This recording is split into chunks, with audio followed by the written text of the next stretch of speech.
you had to sign some NDAs about a lot of this information? Yes. Some of the things I can loosely talk about, like seeing a UFO on the ranch is commonplace. You had alluded to government involvement, limited government involvement, or at least interest still in the ranch. Have you witnessed any of that? They told me when I started, they said, hey, just be aware, it's possible that, you might have the government listening to your phone calls or checking your emails. So just be careful what you say. We get our phones hacked while we're on the ranch. You'll just be sitting there and all of a sudden something opens up your phone. It's like going through everything. No way. Oh yeah. That happens to everybody on the ranch. But I do also think that some of the big stuff is held back on a more governmental level. You think there's like national security implications? Mm-hmm. Yeah, absolutely. Really? Absolutely. So you're saying that the phenomenon is obviously aware on some conscious level. It behaves that way. Of what your intention is. And it knows ahead of time. On daylight cameras, a UFO shows up, there's a cow in the shade underneath, and buckles and dies. UFO goes away. They brought me in, I don't know, a few weeks, a month later, and that thing had contorted in what we call the dinosaur death pose. Normally a mammal, when they die, they go into the fetal position. We found a skunk, and it looked like a taxidermy skunk. We documented it there for 3 years. It was untouched, it didn't rot, it didn't disintegrate. For 3 years? 3 years. That's impossible. That's impossible. From your own personal knowledge and your own personal speculation, what's in the Mesa?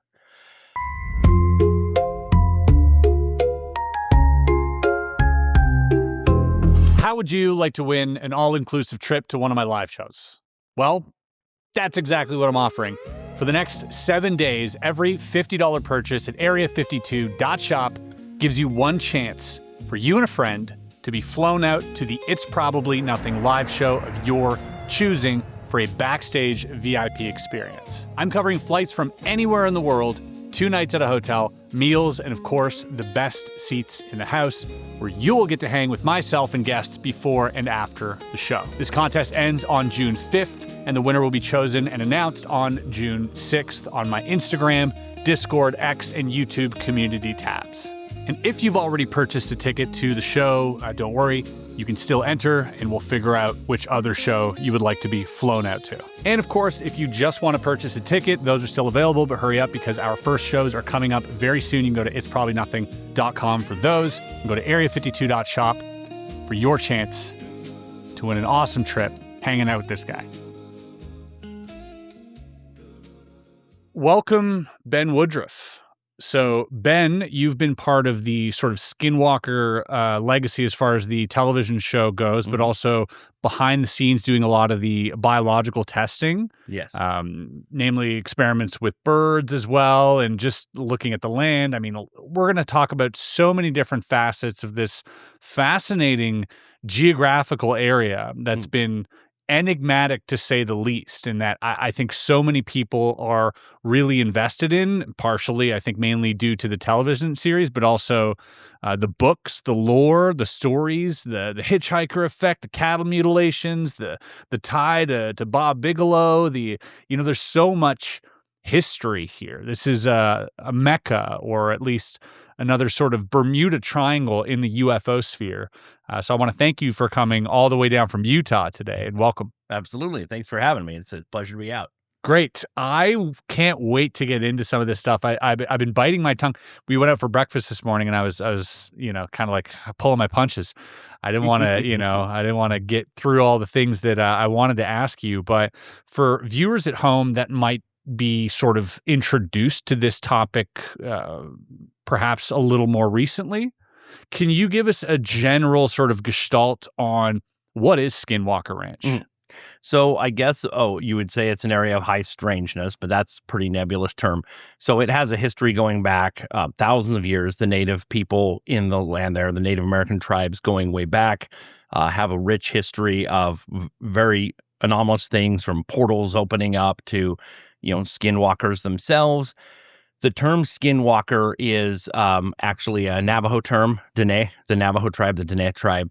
And it has kind of come to evolve to be a broader thing. Anything weird, anything strange, anything anomalous, say, oh, it's a skinwalker. But that's not the origins of it.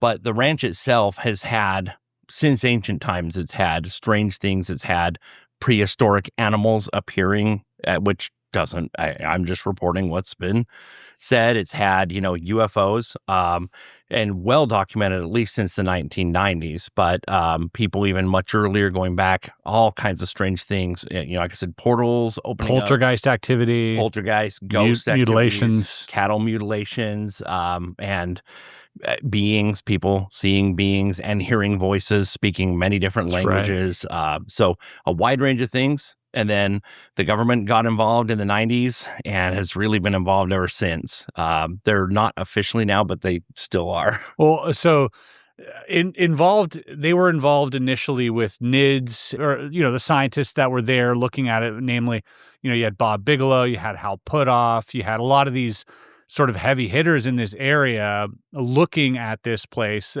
buying the farm, first of all, or the property off of the family who had it there previously, who had all these anomalous things happen to them. And then out of interest, Bob Bigelow, I think, was funded for this, or partially funded. Yeah. Partially funded? Yeah, partially funded. There was some, Senator Harry Reid got some funding for it. And so it was researched, by the government contracted.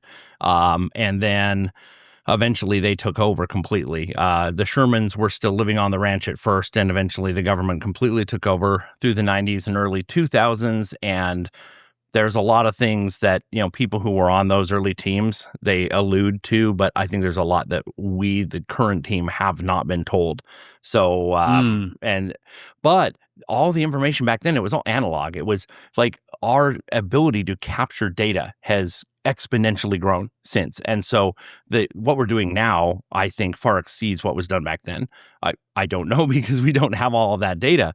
But from the sound of it, if you're just having VHS that you're recording things with compared to now, where we have, everything from mass spectrometers to, LiDAR that we can shoot through things, and drones. Digital footage. It's incredible what we're capturing now. Do you think that there is some merit to capturing it in an analog way, though? Because it seems like the phenomenon itself messes with things that are digital. I think it does, but I hate saying this, but I have to say it. The ranch operates as if it is self-aware, as if it has a consciousness. Maybe it does. Even if it doesn't, it operates that way. Kind of like genetics. Genes operate as though we say, this is the genetic motivation. Well, genes, as far as we know, don't have a motivation, but they operate in the way that they do. So we phrase it. The ranch, whether it's actually self-aware or not, it operates as though it appears does. To be. And what I see is that during the Bigelow era, it was kind of given a little friction, and then it kind of died down. And then during this new era, it gave friction at first, and we gave friction back, and some rough things happened in the beginning. And then it was kind of like, okay, all right, fine, I'm going to teach you. It's like the phenomenon is like, I'm going to teach you. I'm going to mess with your digital devices, but learn from that and then do a better experiment. It's almost like it's a trickster spirit, like a trickster energy, but it's trying to teach you and move the ball forward. It's almost like you idiots are just going to keep coming back. Yeah. All right, okay, I'm going to teach you some things. So to any skeptical person out there, this sounds like a lot of woo-woo stuff. Like this initially, when you hear this stuff coming from someone like yourself, you have a clear history in studying biology and paleontology and all this stuff, to hear someone like you of your caliber say, oh, but there's like a trickster energy, that does sound a little woo to people out there. What's an example that you can give that's like a concrete, like, oh, here's just one of many that'll help you understand what I'm trying to say? As far as the ranch seems to give you what you want. If you come in there with a lot of bravado, people get attacked. People collapse. People fall over. People get their heart attacked. People get their mind attacked.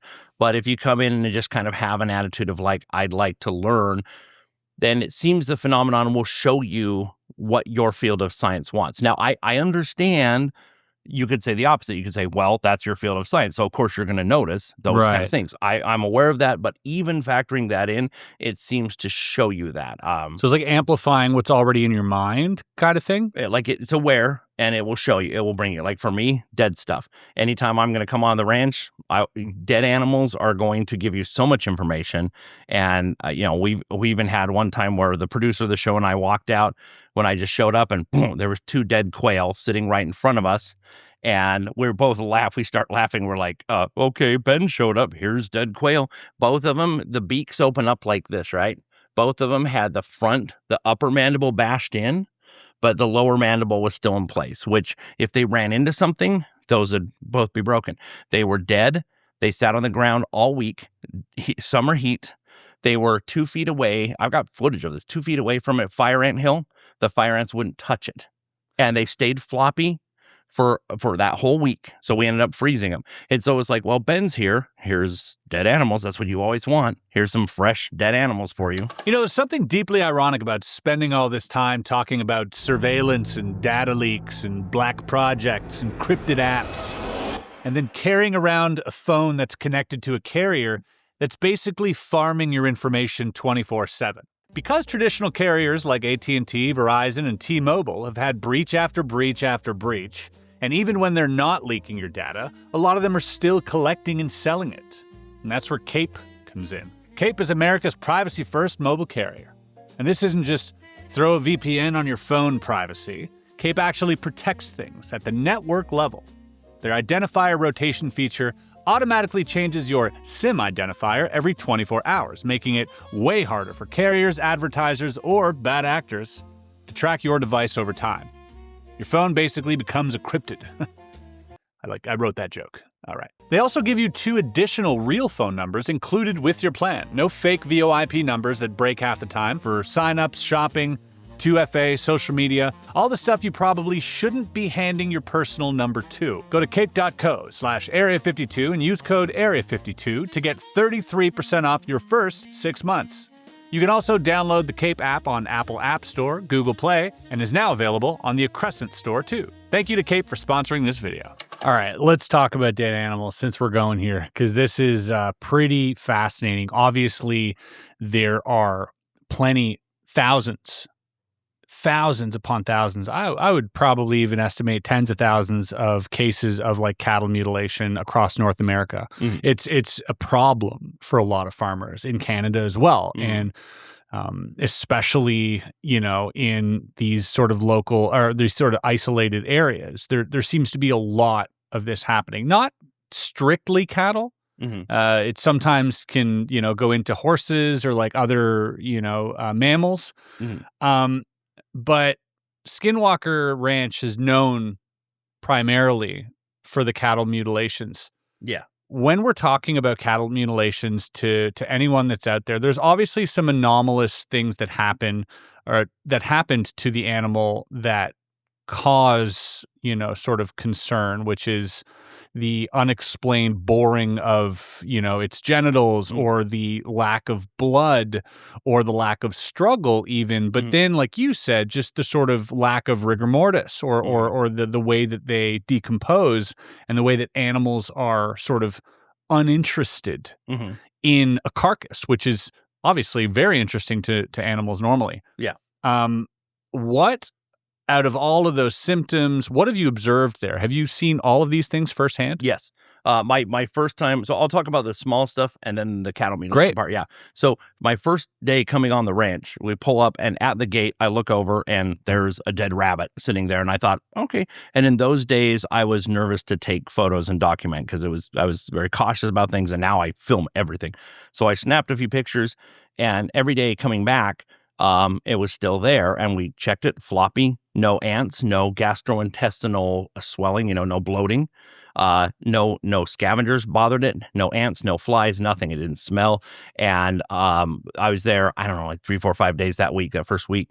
And then the last day I went, it was gone and it was all sand and irrit, no tracks, nothing had scavenged. It was just gone.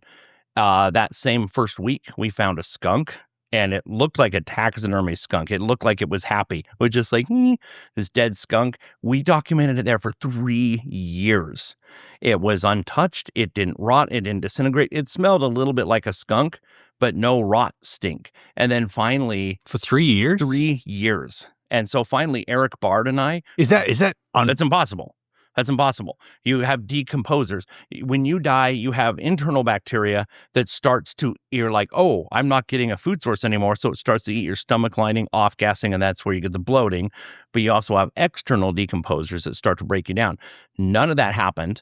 And so Eric Bard and I said, well, it's been 3 years. Let's film a little blurb on it. So him and I, just on his phone, we filmed a thing of it and turned it over and examined it. The next day, we came out. It was gone, and in its place was a perfectly decomposed like arm of like probably like a prairie dog, like a large rodent, not a skunk. And a chunk of that skunk fur was wedged up on the side of the old ruins of the Homestead 2 there.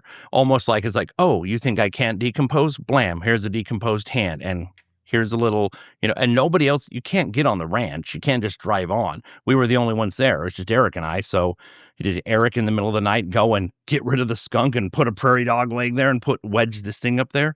So what we found is that small animals don't decompose. Rigor mortis doesn't set in. They never bloat.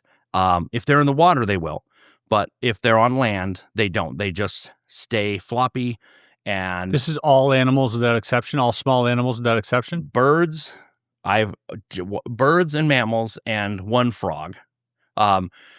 We've had weird things with the fish too, which that's a separate issue too. But yeah, so small animals, if you're like coyote sized or smaller, if you die on the ranch, you don't decompose. We've had some things, like we had a bird called an oriole, and they brought me this oriole, and it was the legs, because you got skin and scales on the legs, right?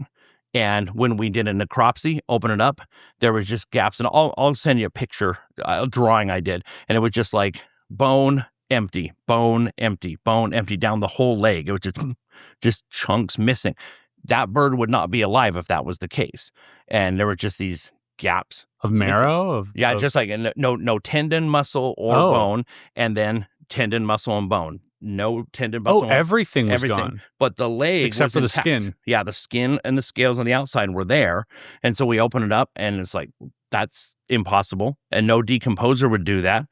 No, dermestid beetles wouldn't do that, because tendon and bone, it doesn't make sense.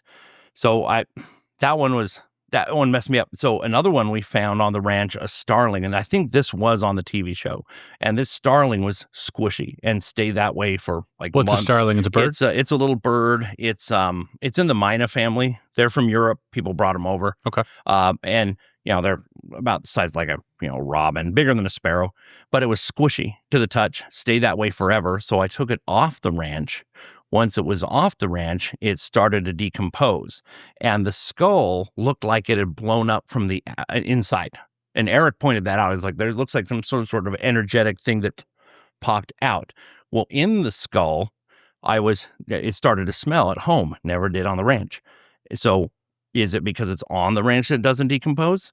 Well, all these weird bubbles started to form. It looked like a metallic bubble, and it was almost like a bubble, which start, and I got tweezers, and I'm like, oh, I'm going to grab this. Pop, it pops, no residue. And I'm like, oh, that's strange. Another one forms, and they kept forming. And finally, I'm like, every time this is popping, nobody's going to believe me. So I snapped a few photos, and I'll show you some photos of that too. But it's like, I don't know what that stuff was, but it didn't happen until this dead bird was taken off the ranch. But before that, even when it was fresh off the ranch, squishy and floppy. It's insane. That's definitely insane. I want to just interject with something that maybe I should have said at the beginning, but when you reached out to me, you were kind of pretty happy that you were able to talk about some of these things, because previously you'd had to sign some NDAs about a lot of this information. Yes. Due to the nature of, because they might be using it in future seasons, or, it's proprietary, information that you were hired and you were, but so now that you're released of this partially released of some of that information. There is still information that you can't talk about. Absolutely. Is that information that you can't talk about related to just like breakthrough findings in science, and or is it related to more like proprietary info, or is it related to security? It's more of security and things that we've witnessed. The things that I've gotten permission to talk about, there's a lot that I can't talk about in my fields. That you can't? Cannot. Okay. And there's a lot that I cannot, that are in other people's fields who've been on the ranch that we've witnessed. And even just some of the things I can loosely talk about, like seeing a UFO on the ranch is commonplace.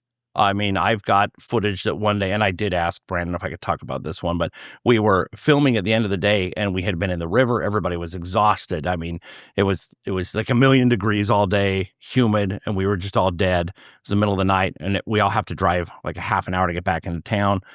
And I look over, I'm like, you guys, there's a UFO, and I'm talking to the film crew. Do you guys want to film this? What do you mean by UFO? Like it came over, a big bright orb, not distant, like big enough, way bigger than a star or the space station or something, bigger than that. And it came over and to the west, from the west, and it came over, and it was kind of like hovering, being in place, moving. And I'm like, you guys, you want to film that? And they're like, no, we're just, I'm like, I mean, UFO. And they're like, it's okay. So I grabbed a couple shots and grabbed a little footage of it. It's like, it's that commonplace on the ranch to have something come over. And so usually they only document it, and I mean, it's always documented. Like there's cameras 24/7.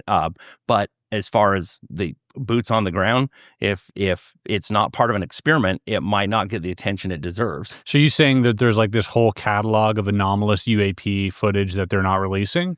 It just hasn't been gone through. Hasn't been gone through? Yeah. Okay. Yeah, and so now they have like the Skinwalker Ranch Insiders, where people can help, can sign up and can help go through some of the footage real time, which has been kind of nice, because people will find stuff and then they'll bring it up to some of us on the team and say, what do you think about this?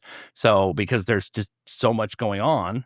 You had alluded to government involvement, limited government involvement, or at least interest still in the ranch. Have you witnessed any of that? They told me when I first started, they said, hey, officially, the government isn't officially involved, but they are still interested, both behind the scenes and in front of the scenes. And, Travis Taylor was on the UAP task force, and it's like, and he even reported some of the anomalies back to the government, broke an NDA because this might be a national security issue. So, but they told me when I started, they said, hey, just be aware, it's possible that you might have the government listening to your phone calls or checking your emails. So just be careful what you say. Follow your NDAs that you've signed. So they were casual about it. That wasn't like a threat or a warning, but they said, and we've seen on the ranch. I mean, the government will fly over. The government has done grids. We've seen with airplanes over the ranch, and helicopters too. Helicopters coming in, yeah, and Black Hawk helicopters coming in, and then even when you have congressmen in Utah trying to follow up on it, can't get direct answers. It's like, you should be able to get a direct answer about that. Do you think Brandon is involved at that level? Like, I mean, obviously he owns the place. He's got a lot of money.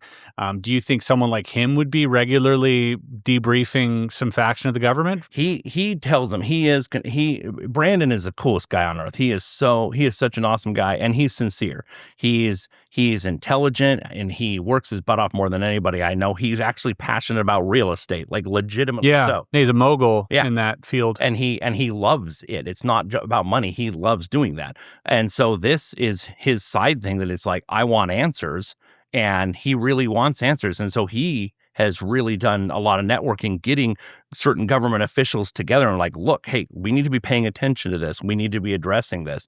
So he's briefed people. I know he has, and he's been instrumental in trying to move this conversation forward, which I have the maddest respect for. I mean, that was at the potential risk of his career, or more. Yeah. Do you think, though, that like the involvement of the government is a net positive or a net negative? Because it depends, there are two sides to this. Some parts of the government seem like they can't wait to talk about it. Mm-hmm. But then you hear about the seedy underside that kind of covers everything up. Yeah. Do you see a concern there? Or? There might be, I mean, we get our phones hacked while we're on the ranch. You'll just be sitting there and all of a sudden something opens up your phone. It's like going through everything. No way. Oh, yeah. That happens to everybody on the ranch. And some people, it ruins their phones. I've had my phone hacked twice.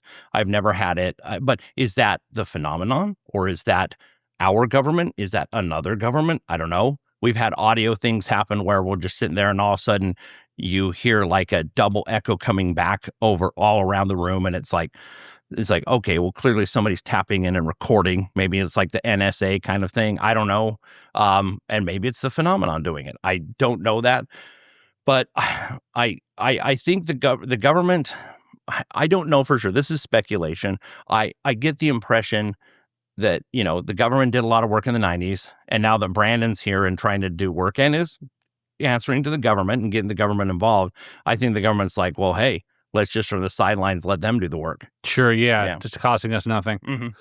Yeah, good point. Okay, let's get back to some of the stuff you are allowed to talk about. Okay. And some of these more bizarre cases involving mammals. So we've gone through the fowl, we've gone through the rabbit. What's next on this chain? So cattle, cattle mutilations. Well, before we get to cattle, like we're working our way up. All right. There was a wolf. Yeah. So, this involves a cow too. Okay. On daylight cameras, a UFO on what we call the path of the Skinwalker, this north-south running line where all these anomalous things always happen along this fence line. UFO shows up. There's a cow in the shade underneath and buckles and dies. UFO goes away. This is season 1 of the TV show. It's like, why aren't we talking about this all the time? They brought me in, I don't know, a few weeks, a month later, and that thing had contorted in what we call the dinosaur death pose. Normally a mammal, when they die, they go into the fetal position. The tendons dry out this way. This thing went, spiraled all crazy. So they brought me out, and I found that something had bit with its tooth through one of the ribs. And I took that rib and measured it, and it matched up to either a dire wolf or a jaguar. I checked a whole bunch of teeth. Now, it doesn't mean that's what it is, but I just said, okay, it doesn't match a regular wolf, doesn't match a coyote, doesn't match... Bigger than a regular wolf. Bigger than a regular wolf. And I took a rib and went and tested through and took the next rib over and tested like bite force, and even with a black bear tooth, and even that, it shattered. So whatever it was, had a lot of power, because normally carnivores, if they're going to bite a rib, they use their molars and they bite off a side to get the marrow, and they'll chomp, chomp, chomp. They don't use front canines. That's going to break them. So it bit clean through, poked it right through, made a conchoidal fracture. And so from that, we had this thought, probably not a dire wolf, but okay. But then people, even from the Sherman era in the 90s, claimed that they had seen these big giant wolves and that they had attacked things and, had attacked the dogs on the ranch and stuff. That was the original sort of depiction of a skinwalker itself, was like this half man, half wolf type. Yeah, like shapeshifter kind of thing. Yeah, these big giant wolves. And on the ranch, the same thing. They were telling me, like in the 90s, there was a couple stories of kind of like dinosaur-like things, like velociraptor type things that people said, but there was a lot more of mammals. And they said, oh yeah, there's a dino beaver they said they saw. Oh, and they were laughing about it. I'm like, well, what do you mean? Like a beaver, like 300 pounds. And I said, well, we had those here during the Ice Age 10,000 years ago. And I had brought out a skull and showed them. I'm like, here it is. It's Castorides. This is giant. They're like, wait, that was actually real? It's like, yes. So the question is, so a lot of these things that people were seeing seem to be Ice Age animals, which is the time right before us. We're still coming out of the Ice Age. So it's like, okay, well, did you see, is there a portal opening up that's letting these things through? So with the wolf, they were going along the river doing a totally different experiment, and they found this. It's painful to watch. They found this thing, and it had rotted properly, even though a wolf thing, a canine for sure, a canine had massive fangs, oversized fangs, and they said, we ought to get this for Ben, but it stinks so bad. Let's just hack off the jaw and bring it to Ben. So they showed it to me, and I'm like, oh my gosh. I'm like, go get the rest of it. And they went to get the rest of it. Most of it, the skull had washed down river. They got me the rest of the skeleton that they could get. But the jaw, I'm like, the number of teeth it has and the size and shape and the robustness matches a dire wolf. That doesn't mean that's what it is, but that's... Yeah, we have a big wolf on our hands. Big wolf on our hands that shouldn't be here. And so, did that match up to the bite marks? It did. It was the same size, same shape. And so we're like, well, we can do a DNA test. So we sent a DNA sample, we sent the tooth to Colossal Bioscience, which is the leading, genetics lab in the world right now. They're the ones bringing back the dire wolf. Mm-hmm. Yeah, and they're working on bringing back mammoths and stuff. Sure. And so they have like every canine in the world. When was this? 3 years ago, maybe 4. I don't know. Okay, you weren't responsible for them bringing back the dire wolf. Not that I know of. Not that I know of. They you say otherwise. You gave them the DNA. Yeah, they have said that they have some other sources that it came from. So, but who knows, right? So, but when it came back, the results came back, and it was funny because we were filming our response to it.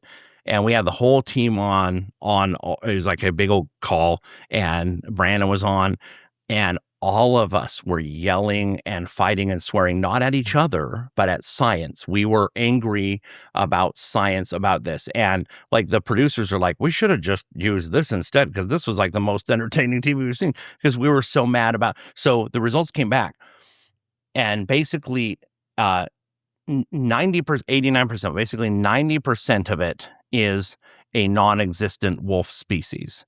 So the remaining 10% is a Eurasian gray wolf and Greenland gray wolf. Those do not live in Utah. Those are not in the United States. Though that alone should be a story, right? What's a Greenland? They're separated. Yeah, that alone is anomalous. So why are they there? But Colossal said, and I think they're trying to save their professionalism. They said, well, from this we can, confidently declare this as being a gray wolf. And I'm like, 10% of it is a gray wolf. What about the other 90%? 90% is the bulk of it. If your dog was 10% Chihuahua and the rest of it was wolf, you would say this is a wolf, right? You wouldn't say this is a Chihuahua. It's like 90% of this is a new wolf. And they put it on their list, and they just put it down as mystery. They didn't want to declare it. They didn't want to call it a dire wolf. They didn't want to call it anything else. And they have like every cane. They even have Papuan singing dogs genetically sequenced. And then fast forward a few years later, they're making a dire wolf. Then they're making a dire wolf. Yeah. Seems a little suspicious. It's suspicious. They say it's from some other sources, but I don't know, because I'm not on that end of things. That's a massive coincidence. Yeah. It's at least noteworthy. If nothing else, it's noteworthy. Oh, definitely noteworthy. And again, the fact, if you're saying this is just a gray wolf, but only 10% of the DNA is a gray wolf, and it's gray wolves that shouldn't be in Utah, so what is this 90%? What is this other wolf? Isn't that even more exciting than it being a dire wolf? Especially for them to go, oh, no, it's not a dire wolf. Mm-hmm. And then they immediately make a dire wolf. Mm-hmm. It's suspicious. That suspicious. to me would raise a few flags for sure.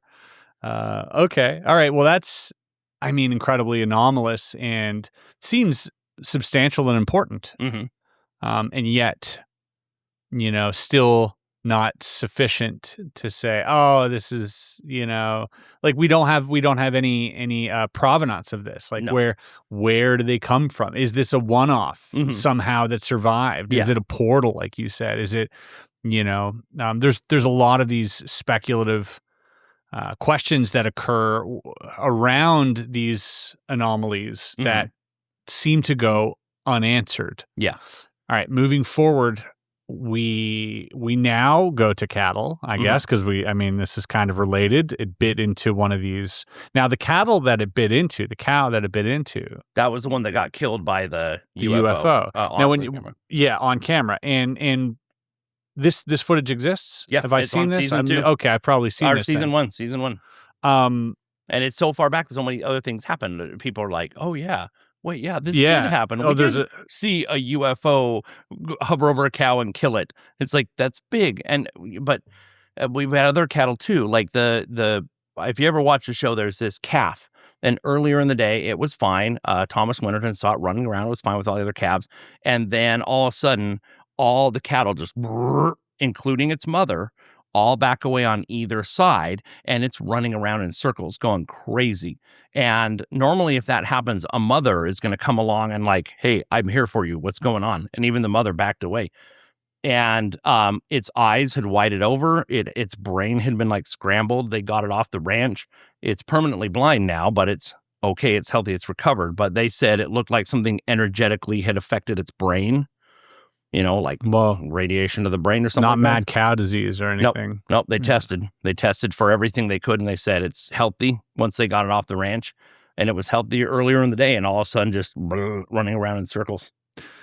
So this other cow that had come up dead because of after the UFO had appeared and it sort of fell over and it was all contorted. Did it exhibit the same symptoms as some of the other smaller mammals in terms of like decomposing? No, with one exception. It seems like big animals do decompose. Like if we find a dead elk or a dead cow on the ranch, normally there's cattle that are mutilated on the ranch, but then you have the occasional cow that just seems to die. They do normally seem to decompose normally. The one that the UFO seemed to have killed, that one, it did decompose normally, except for there were no dermestid beetles. So once you get to a certain level of decomposition, I don't small care. insects will take control. You put a chicken bone in your yard, and within a week, you're going to have dermestid beetles that show up out of nowhere. There were no dermestid beetles, and there was some species of green, shiny, decomposing beetle that I had not, until I researched it, known that species existed in Utah, but no dermestids. And there's dermestids on the ranch. Yeah. But they would just avoid it. Yeah. As well as, I guess, any other small critter. Mm-hmm. Yeah. So it seems like it did break down, like the gastrointestinal bacteria did break that thing down, but the spine just, the tendons just contorted it in these weird, and again, we in paleontology and paleobiology, we call that the dinosaur death pose, but the cow did that perfectly, just like, it's wild looking. You see it. I'll send you pictures. When you say the dinosaur death pose, is that because of the fossils that we see of these like... Yeah. So the tendons on dinosaurs and birds, they can, when the tendons start to dry on birds and dinosaurs, they contort this way. Mammals contort in the fetal position. I see. And this cow contorted like a dinosaur. Like a bird. Yeah, like a bird. Mm. Strange. What do you think? What do you speculate a human body would look like if it had a decomposed in Skinwalker, and if perhaps one already has, but obviously there's, ancient burial grounds around there. But what would your suspicion be? I don't know, but my question is, do these things because they're on the ranch or because they're from the ranch? I see. So what I want to do a test of is bring out like a fryer chicken and put it out there and see how does that decompose. And then bring one from there and have it die somewhere else. Yeah. Has that not been done? Have you guys not imported any dead bodies into the ranch? I feel like that's like an oversight. I feel like you guys should be... It's more just busy. Just normally, that's on the list of things to do. Sure, yeah. That's been on the list for 3 years. But that is something we want to do, some on-site. Same thing with some mushroom experiments we're going to do, growing mycelium on there and different things, and microbes, take microbes on the ranch, grow them off, take off the ranch, grow them on. But it's just so busy, and when they're doing the filming, we're usually focused on big end things, and so it's just finding time to fit the small stuff in. I suppose, yeah, that's exciting. There's a lot of things to do and a lot of hands in the pot as well. From people studying the science, the physics, the archaeology, the landscape. There's lots to look at. In terms of animals, there are some other anomalous stories. One that you sort of told me over breakfast about a falcon. Can you tell me about that? I always find it funny when people get worried about secret government files while simultaneously they post their entire lives online for free. And meanwhile, there are companies out there that know your home address, where you live, your phone number, your relatives, and even past addresses and relationships. And those companies, they're data brokers. Their whole business is collecting your personal information and selling it. Quietly and constantly, not the cool kind of mysterious hacker in a basement, but more like spreadsheets full of your life, getting passed around like trading cards. That's why I use Incogni. So Incogni contacts data brokers on your behalf and requests that your personal information be removed from their databases. So instead of you trying to hunt these companies down like some type of digital bounty hunter, Incogni handles that request and keeps following up. Which is great, because I already spent enough time going down rabbit holes online. I don't need a side quest trying to remove my phone number from 47 websites. If you want to take back some control over your data, go to incogni.com/area52 and use code area52 to save 60% on an annual plan, because your privacy should not be declassified. Yeah, so we wanted to bring some bioindicator species, and we're very cautious about this. And some people immediately attack and say, how dare you bring animals onto the ranch? And that's dangerous. It's like, well, humans are animals and we're on the ranch, and there's wild animals on the ranch too. So in one sense, it's sixes. We're all at risk, right? But we're very cautious about it. So first I brought on owls. I brought a great horned owl and some barn owls, and they would see. Owls have three-dimensional hearing. Their ears, one's pointed up, one's pointed down. These things aren't the ears. The ears are openings under the feathers, and they have three-dimensional hearing.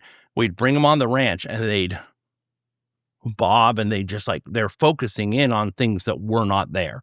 When we're out in the helicopter field and the east field, they would just and we just documented them seeing things. So I'm going to bring an owl out again this year. Then we said, well, let's try flying some falcons. So we brought out a couple peregrine falcons, and they each had on a radio transmitter and a three-dimensional GPS transmitter. So two totally different ways of measuring things. So we first went and we're like, let's fly through the triangle. So Eric and I went up on the hill, and the triangle is this anomalous zone on the ranch where crazy things happen. So I had my friend down below calling the Falcon in, and while Eric and I were on the hill, the 3D GPS says we're bouncing up in the air and jumping all over the place, and we're just standing there. And so it's already wigging out. When the bird flew through the triangle, as it went through the triangle, the radio transmitter flared up both times. And then once the bird was on the ground, my buddy was picking it up, it said that he was like Spock in fast motion, and he was just sitting there. So we did that twice. I thought, okay, that's kind of weird. Let's go to the east field. So we went to the east field. We start flying the Falcon. It's flying up. It's doing good. We're like, okay, this is interesting. Let's call it back down. It comes back down, and we have a lure. It's like a fake bird. You swing around, you put it on the ground, the bird lands, and you go pick him up. So my buddy does that, and right as it gets by the ground, it freaks out. It's like, and it kind of like panics every time and goes back up a bit and goes to come back down. Something on the ground was repelling it. It was something repulsed it from going down. So it freaked out. It started going up, and it got to about 800 feet, and the GPS blips start missing. It's like beep, beep, beep, beep, beep, and keeps going up.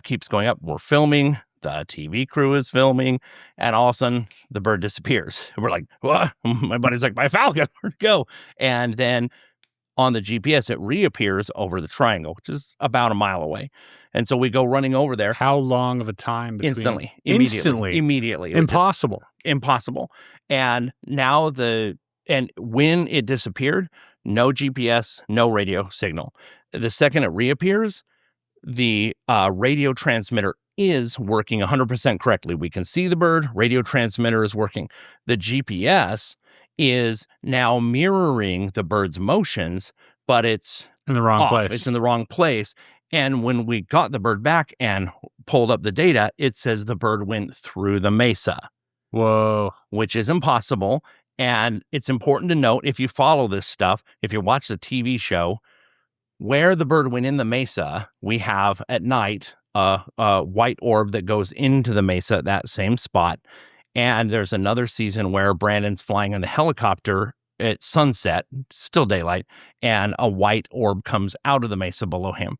That is the same place where the Falcon went in and where the Falcon reappeared. So You got to piece those things together. Maybe they're related. Maybe they're not. The Falcon, 100% fine. It was kind of like, oh, a little alarmed, but it was fine, healthy.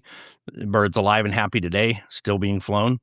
That's incredible. But that's impossible. They didn't put it on the show just because sometimes you'll put it later on in the season or you'll put it in the next season and like, oh, it was this season.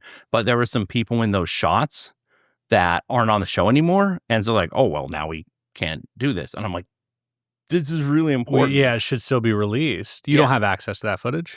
I have access to the GPS. To the GPS, I have the GPS data, which I have. I bet I can get permission to share that, but I haven't been given permission. I got Brandon gave me permission to share this story because I'm like, this needs to be out there. If it's never going to be on the show, the world needs to know that. I mean, a teleporting bird is quite substantial, especially if you got it on camera disappearing and then reappearing elsewhere. You know, as a magician, I would, obviously, it's just two identical birds. Yeah. You know, it's the old twin trick, the old prestige illusion.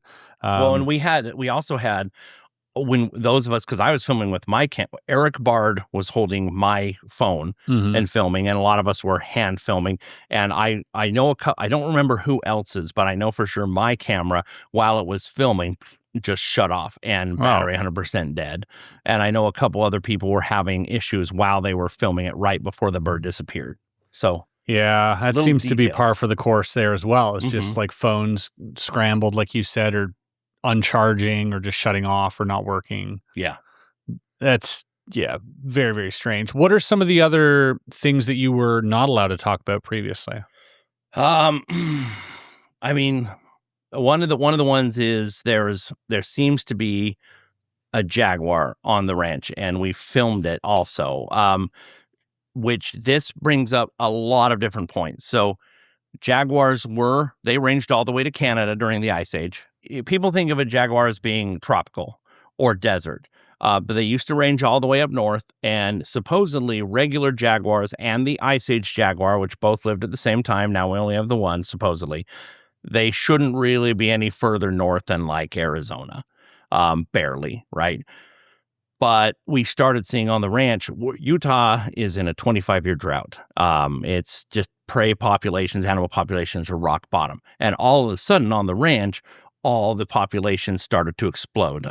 Pheasants, quail, magpies, ground squirrels, prairie dogs, jackrabbits, cottontails, turkeys just started to explode, which suggests that a carnivore that eats them, like a coyote, is being kicked out.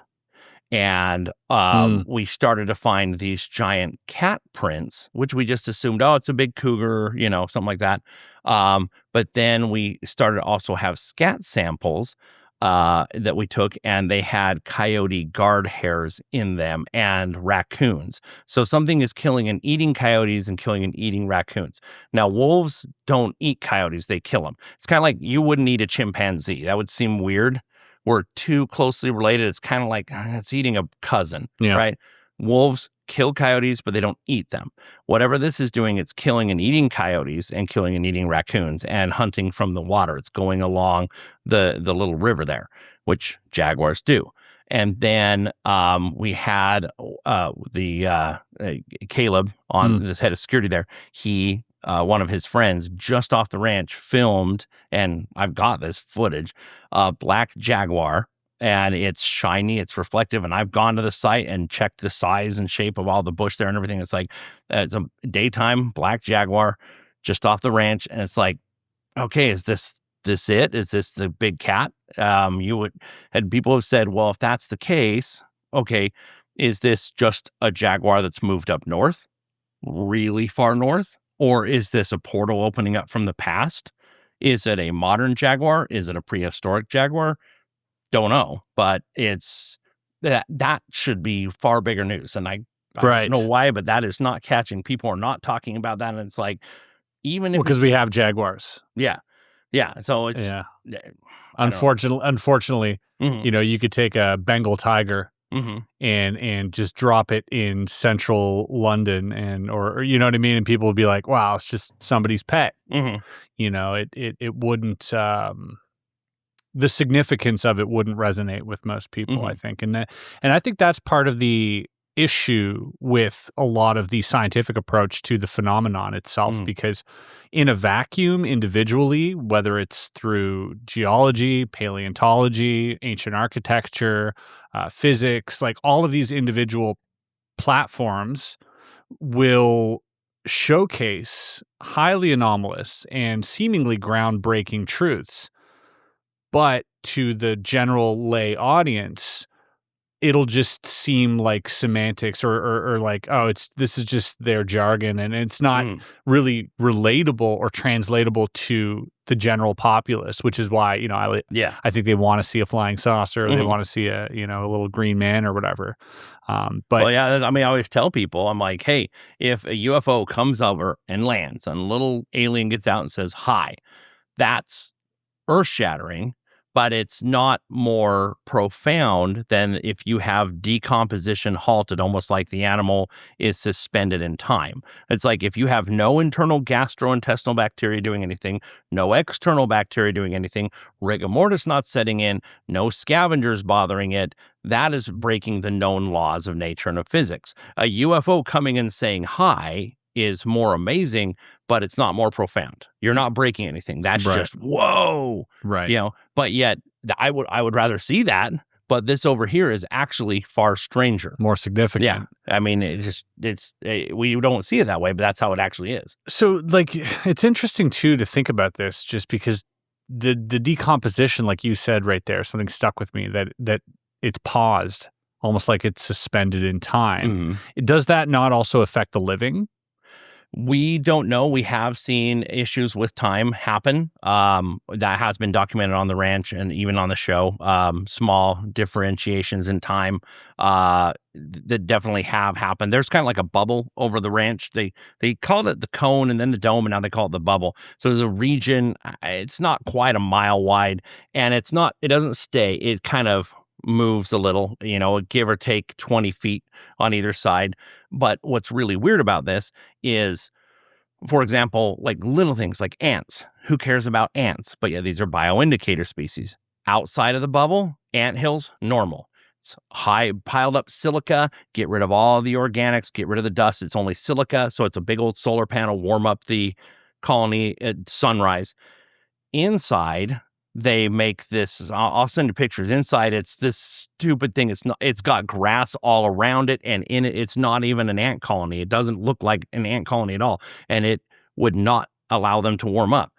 And on the border, the ants are going crazy. They attack you. If you are on, we put posts all around the border of this bubble, and we were just there, and these ants started attacking us, and we filmed them. They're just running around in circles, like in this big of an area. They're just like, it's like they're going crazy. They're not harvesting. They're not defending or attacking. They're just going around in circles, like their brains are being fried. And so we're like, let's get away from this area, because if this is happening to them, what's happening to us being right here? Absolutely. That was my next question. Is like, isn't that what you guys are doing too? Kind of going around in circles trying to measure this stuff, like. It is interesting when you're like, whatever it is you're measuring seems to be changing. There's always that sort of philosophical question, or even deeply scientific question of, is anything truly measurable? Because if it knows it's being observed, if it's conscious on some level, then what you're getting is, it's askew. It's not perfect. So do you think that there's any merit to measuring anything at all there? Like, I mean, because it feels like it's just always appealing to... You got to have something. You got to have some sort of language, and math and measurements are kind of the language of science.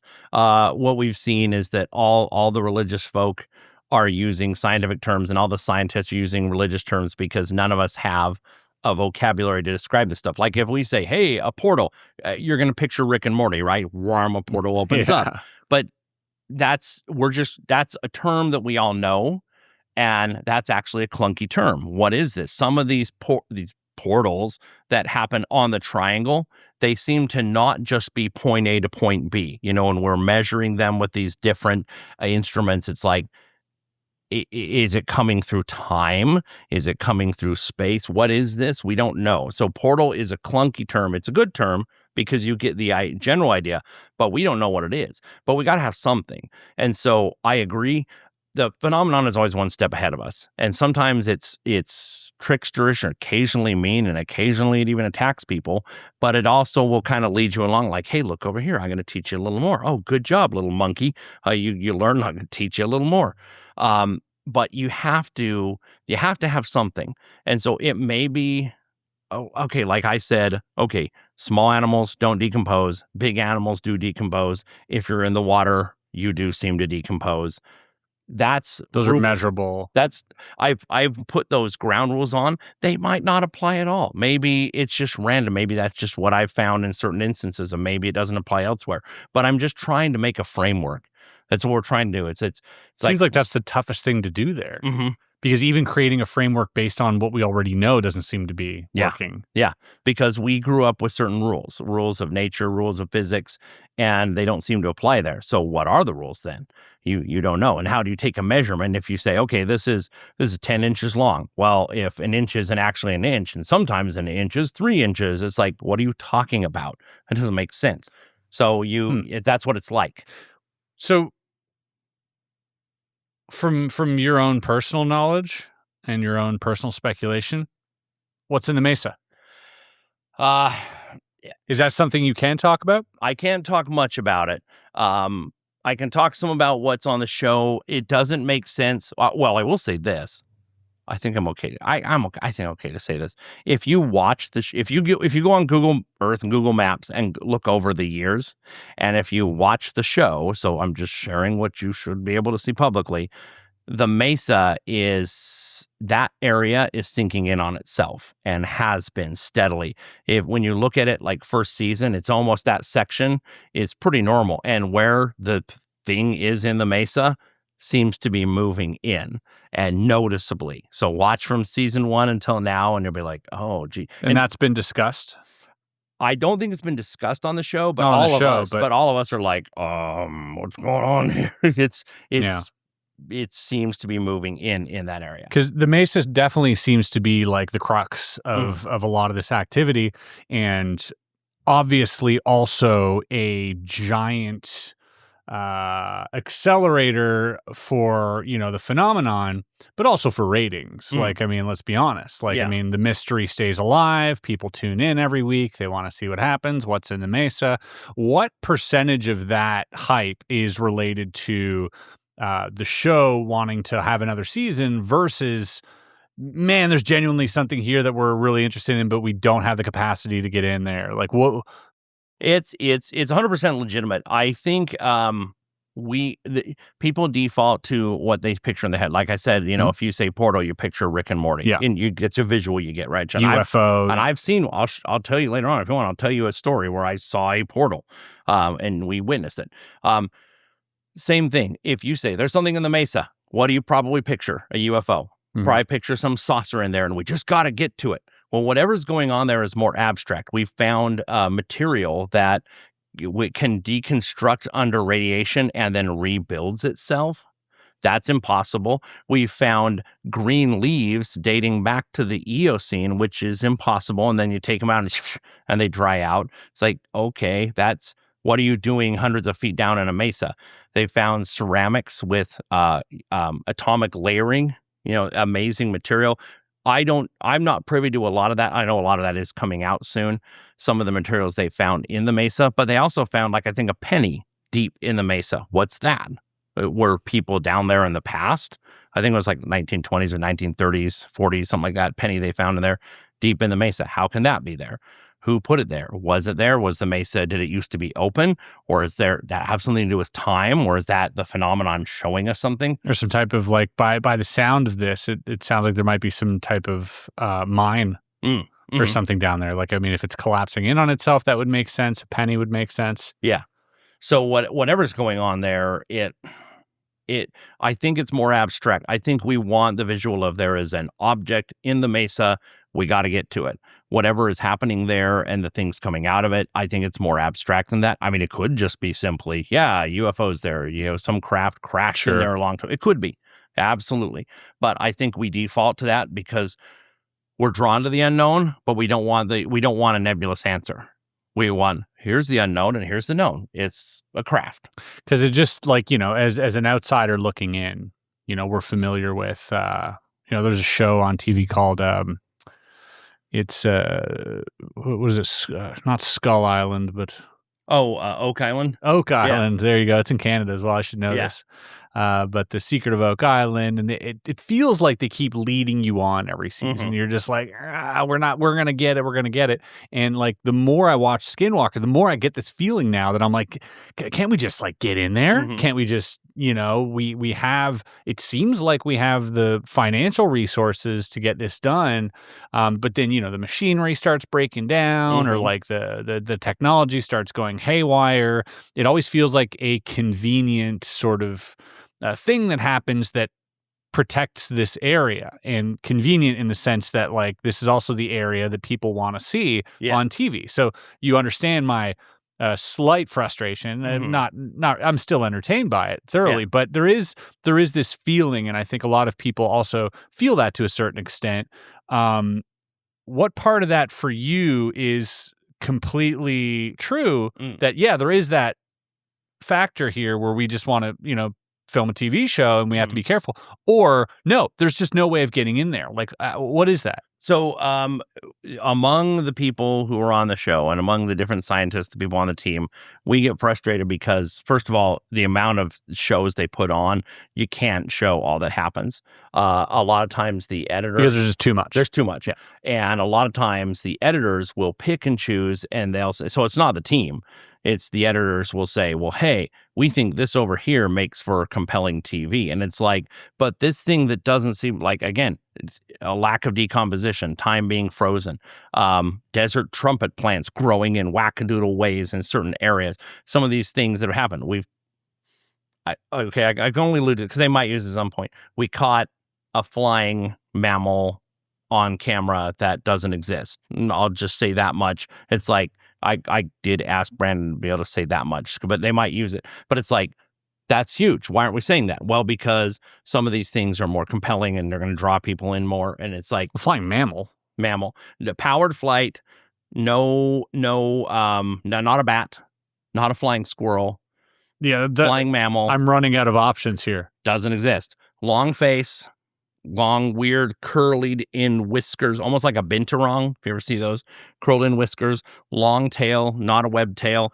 And so I probably shouldn't say more than that, but we've got it documented. So keep after us. If they don't let us put that in the show, then I'll say, hey, Brandon, can we please get this information out there? Because if, But it seems like scientific discovery is then taking a back seat to...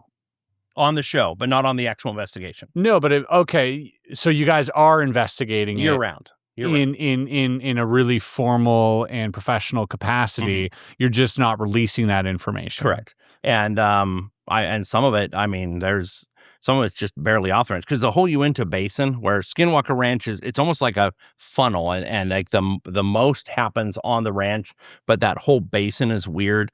People are seeing UFOs all the time. People are seeing weird shape-shifting things, but it seems to the epicenter is the ranch.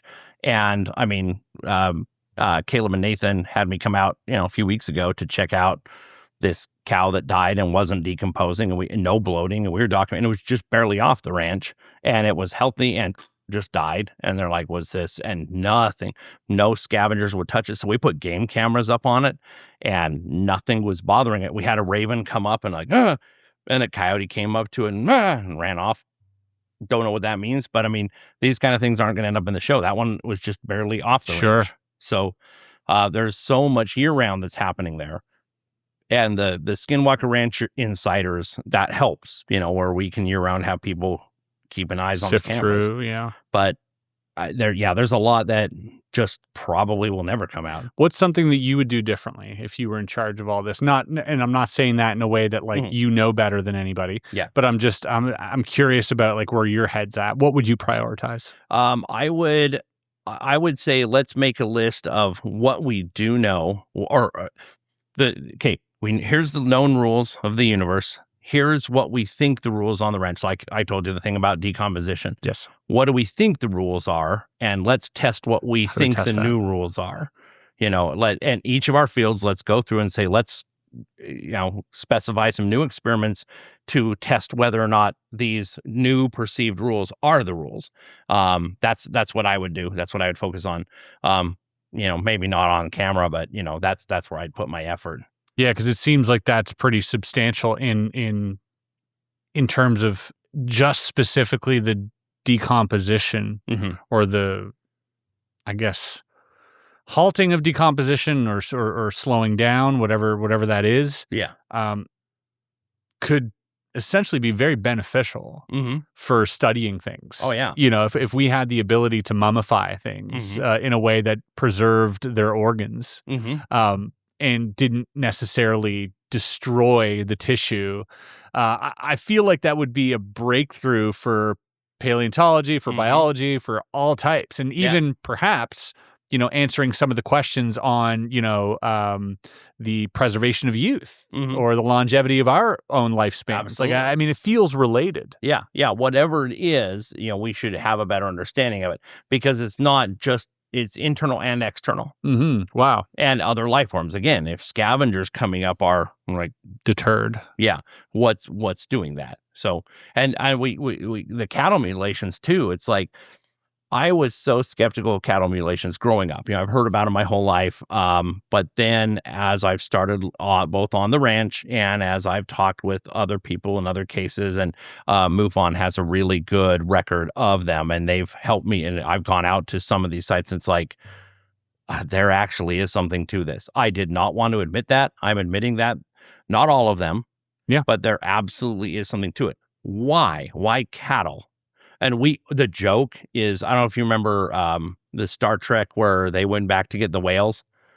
There's a Star Trek episode where they go back in time. There's this probe that comes from space and it's shooting this beam at the Earth, and it's like causing all this chaos in these oceans. And they turn out, well, it's trying to communicate with whales, but we've made whales extinct. So they go back in time and bring some whales back. And like Spock says, if we were to assume that this message was meant for humans, that shows our arrogance, because maybe it's for another life form. And it was for whales, right? So who knows? Maybe cattle are what matter.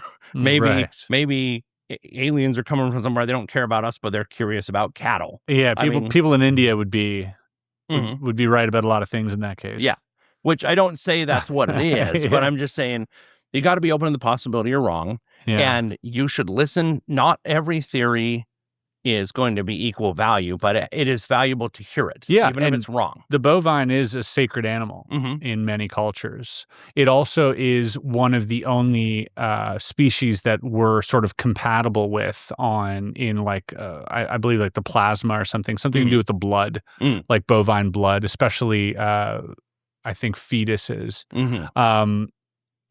And I'm not a biologist by any means, but I've read that there are some similarities there, as well as even the sort of tallow, how it's like it's good for us.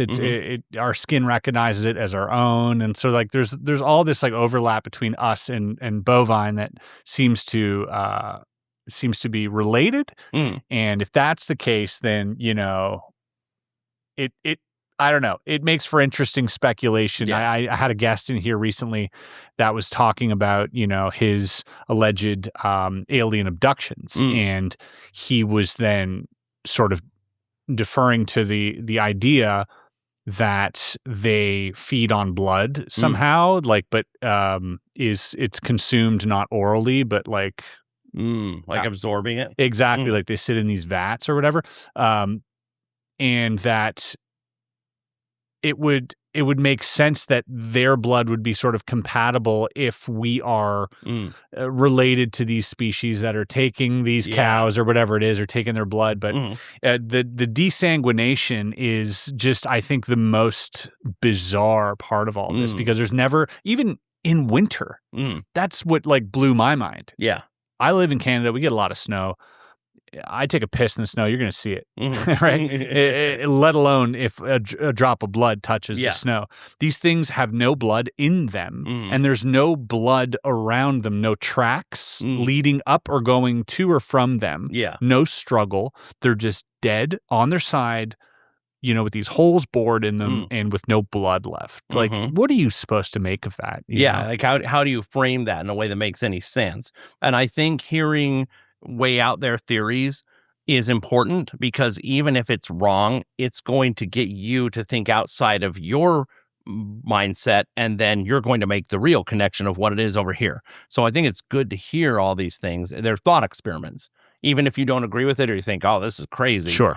But tell me anyways, because I want the thought experience, because it's gonna get your mind going. Because we work in these bubbles, and you need somebody to think outside of the box and to share a different perspective to help you make new perspectives that are different than the perspective they're sharing. Correct. Yeah, I agree. I don't have a working theory on what the cattle mutilation thing is. Again, my brain goes to 1990s UFO picking up a cow and that's the visual I get. Same thing, you say portal, bam, Rick and Morty appears in my head. Well, whatever it is, the phenomenon is real. It's verifiable. Not every case is, but it absolutely is. What is it? I don't know. I feel like my theories are painfully lacking on what it could, what They're hypotheses. They're hypotheses. And, of course the brain goes to, non-human intelligence, but it could be something totally abstract that we don't even know. Right. Absolutely could. Could be some other primitive life form that is intelligent in its own right, but that has nothing to do with our type of, intelligence. That's so fascinating. I'm very fascinated by all this. In terms of other biological anomalies that occur on the ranch, what else sticks out to you? I know you mentioned something about plants. Is there any, flora? So one of the things we found, there's a region, we call it the runway, and the plants grow in what looks like a runway. We don't understand it. And there's a plant, it's called golden hairy aster. It's kind of a wild name there, but it's this plant that grows there. And what we found is on either side of this runway, it was growing normal. And in the runway, the leaves were growing. It looked like they had been radiated. They looked all like withered and like. So when radiation hits a life form, it mutates the cells, and a cell is just reproduce, and if you get the wrong code, you start growing, you become cancerous. And erratic. So they were doing that, and I thought, well, would the acidity and the alkalinity be different? And so it should be in the ground. So we took samples from the ground from these plants and checked them, the plants themselves and in the ground, and we did find a difference in the alkalinity and the acidity based off of in the runway versus on either side of it. We did find that. Right beside it. And we want to go back and do this. I want to also test for like isopods and small arthropods in the ground. Let's see, are they growing differently? Are they affected by this? There's one plant that I love. This plant. It's called a desert trumpet plant. It's in the buckwheat family. If you research it, you're going to get a lot of misinformation because it grows in these weird bulbs. And there's this one guy like in the 70s wrote and said, oh, this wasp burrows the hole and then it goes and grows that way. That's not why it grows that way. They do that after the fact. But it's such a strange and specific plant that Star Trek based an alien life form off of it. It's a really cool plant, but it grows in a mathematically perfect way. I wrote up the formula for the growth, like if you were going to code it into a computer and replicate it. And on this one part of the ranch, it would grow the first stage normal, go to the second stage normal, and the last stage it went like totally crazy. And the next year they did not. And so so plants grow in stages. And so the assumption is that there was an energetic event that happened, kind of like with this golden aster. Something happened that year at this one growth stage. Something did it, and that's the same field that the Falcon disappeared on and then reappeared over the triangle. So, so the plants are telling us things too. The plants are, if you look and listen to what they're saying, the plants are, the arthropods are, the frogs are on the ranch. I talked about the magpie nest. Yeah, that we built Or was that? I think we talked about that at breakfast. If you want to go back to that, because I thought that was really interesting. Yeah. So on that north-south, the path of the Skinwalker that goes. Let's lay the land here a little bit. The path of the Skinwalker. What is that exactly, and why is that an important place? So without getting too much into politics, and again, every tribe is going to share their history through their own voice, but the general, what is told is that in the past, the Ute tribe and the Navajo tribe, the Dene, had some beef and had some bad things happen between them.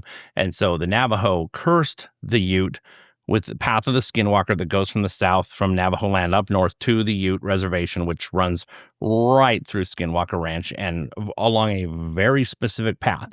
And the ranch has a fence line going along that path. And there's petroglyphs on this path. It's a very specific thing. It's not just, loosely the path of the Skinwalker. It's literally... Have you walked this path? Yes. Anything weird happened to you? Constantly. I mean, really? that's where lots of cattle mutilations have happened there. If you watch the show, the big hole through the tree happened there. And the magpies build a really specific nest. They make like a clay nest, like a robin, and then they make a stick nest around it with walls and a ceiling and a front door. It's very specific, very recognizable. And on this path, in this tree right next to it, they build it, but they build it wrong. Like their orientation is wrong, their axis is wrong, and so the eggs fall out, and they lay more eggs. The eggs fall out, they lay more eggs, and they do it every year. They'll build a new nest, same thing, and it's all crooked, and the eggs keep falling out. So happens again and again and again, every single time. And what compasses do they act up in that area as well? Or they're yes. So there does seem to be like a geomagnetic anomaly there. Yeah, but the weird thing is, like a regular compass will about half the time be messed up there, and half the time it works. But if you have a digital compass on your phone, the anomaly is like, oh, really? And it'll like spin it and make it just do all kinds of crazy things. Meanwhile, you have a real compass and it's like, okay, I'm messing with you a little. But if it's digital, it has a heyday. It goes wild, absolutely wild. That's so silly because this should not be related. No. Yeah, what does digital have to do with it? Yeah. Yeah. Whoa, okay. So this makes me want to go out there. Do you ever think, if I went there, do you think they would give me a tour? If we connected with Brandon, I have his phone number. Yeah. We've spoken maybe a year ago because I have some friends out in Utah as well, and they know Brandon, and they're putting me in touch and whatnot. But I know he's a busy guy. Yeah, he's really cool, and if you can get him and he's busy, he'd probably be open to that. It's not just like open for business, but of course, but he loves to help people get a beat on it and understand and help push this information out there. So I think he'd be very open to it. Yeah, it'd be interesting. I'd be interested. There is the one concern that the audience keeps bringing up with this stuff, as well as friends who talk to me about, is this hitchhiker effect. And that is this idea that by visiting this place, you are then opening yourself up to the phenomenon in a way that will follow you back to your home. Have you experienced the hitchhiker effect? I am one of the only people who has not, and I'm grateful for that. Just about everybody who I know of, who's like the main team on the ranch. There's other contractors that maybe come like once a season kind of thing, but just about everybody I know has had some sort of a hitchhiker effect happen to them, and I haven't. I've had, I think, more strange things happen to me on the ranch, kind of in the paranormal, kind of more of like in the ghostly type stuff than most people have that I've talked to.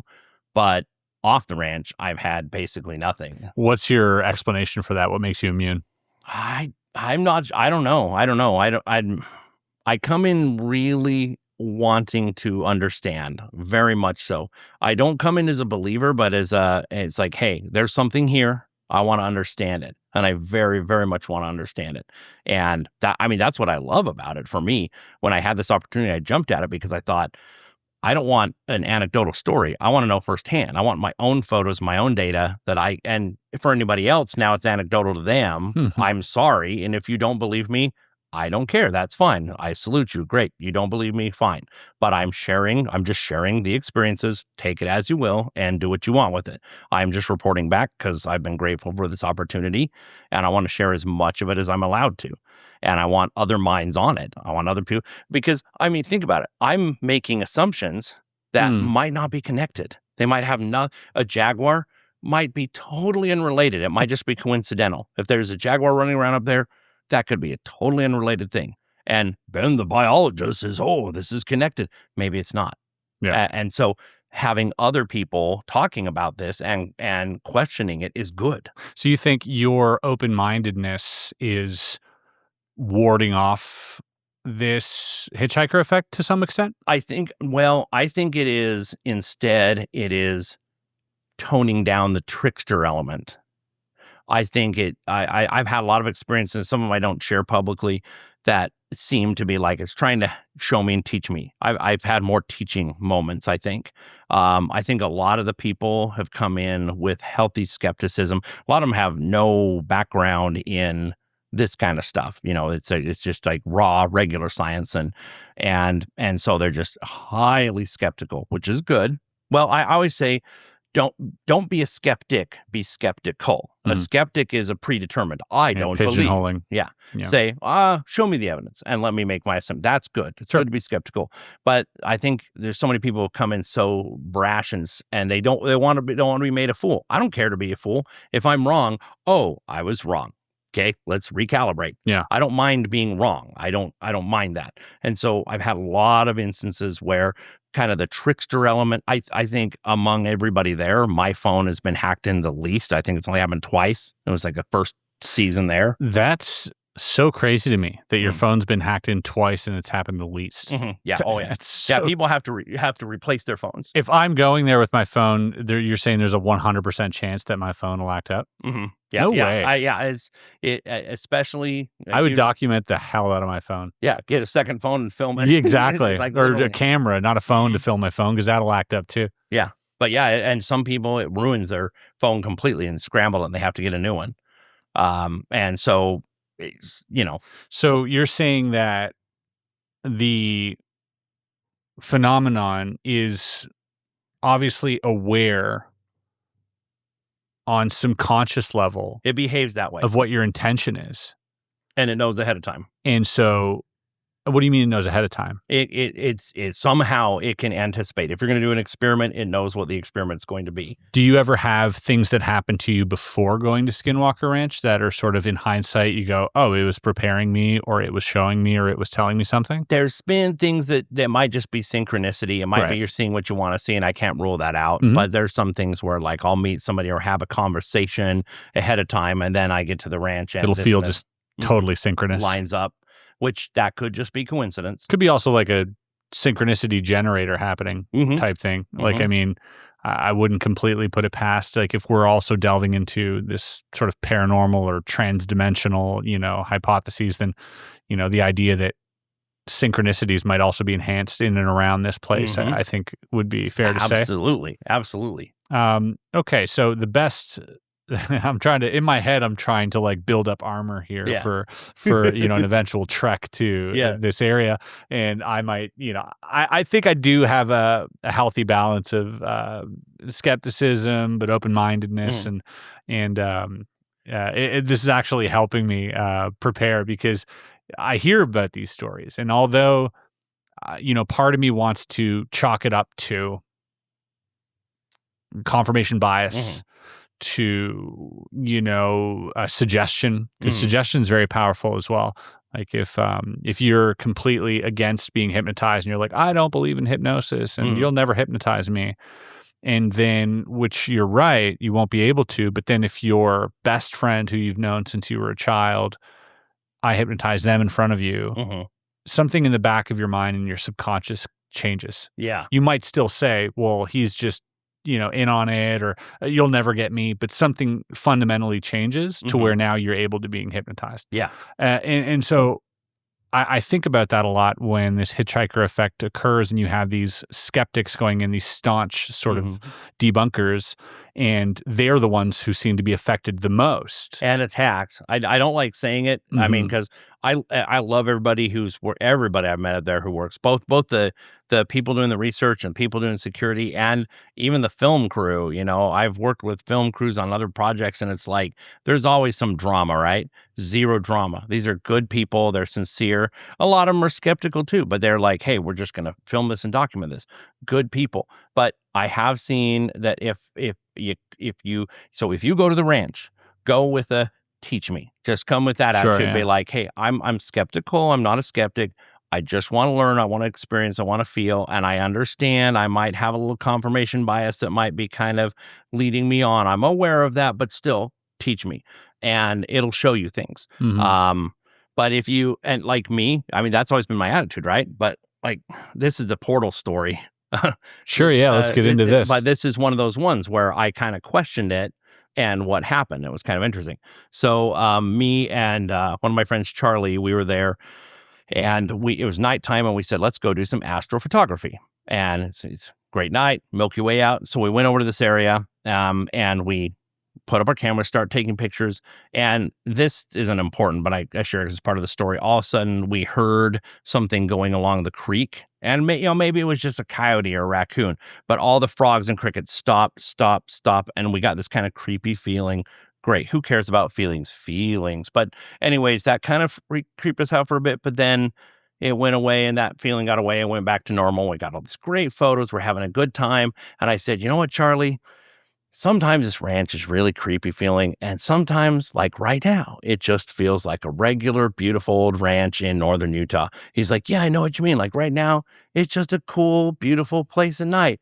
And the second we both said that, we hear a sound, and it's, if you shoot a .22 bullet across the desert, that... And also, if you've ever been on a frozen lake, that that breaking sound, it was those two sounds. You're pretty good at those sounds, by the way. It's those two sounds together, and we both turn to it, and we look over and about 8-9 feet up, I don't know, like 20, 30 feet away, we see, and it had already started, we see an expansion ring coming out. Now, it was lit, but it was not self-illuminating. It was like, it was expanding out so fast horizontally that if you've ever seen like explosions in slow motion where the shock wave that comes first will sometimes compress and make water vapor. Okay. That's what it was. It was a water vapor ring from the speed of it coming out, and it was illuminated by the stars. Like it wasn't light. It wasn't producing light, but it was reflecting the starlight out. And we just see this, and we're like, what? And it probably was about 8, 9, 10 feet out when we looked over, and it got to about 40 feet, and we said, oh, let's get out of here. So we packed up our stuff, and we start walking towards Homestead 1 and the command center right next to each other. We're going towards them, and all of a sudden the command center, the lights go and go off, and then go back on. And Tom came out, and he's like, hey, I was looking for you guys. You guys okay? And we said, yeah, the power just went out. He's like, what do you mean? I was in the ranch house. The power didn't go out. And I'm like, no, it went off in the command center. He said, that's impossible. They're on the same breaker.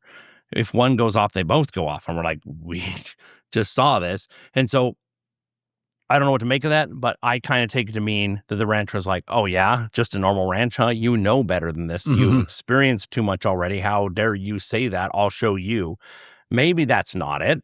Maybe it's totally unrelated. Some explosion out there, some weird EMP bomb, or I don't even know. But whatever it was, I mean, the timing was immediate, and that sound and just that expansion, and it I don't think it was the same thing, but you understand in the Bigelow era that they documented vertical portals and things coming through them. So I don't know if that's the same thing, but in hindsight, would you go towards it? I would have now, yeah. Yeah. If you told me, hey, you're about to see this, go towards it, I would have. But I was too spooked at the time. Of course. It shocked me too much. There's things like that on I would have ranch. probably had the same reaction, like, let's get the hell out of here.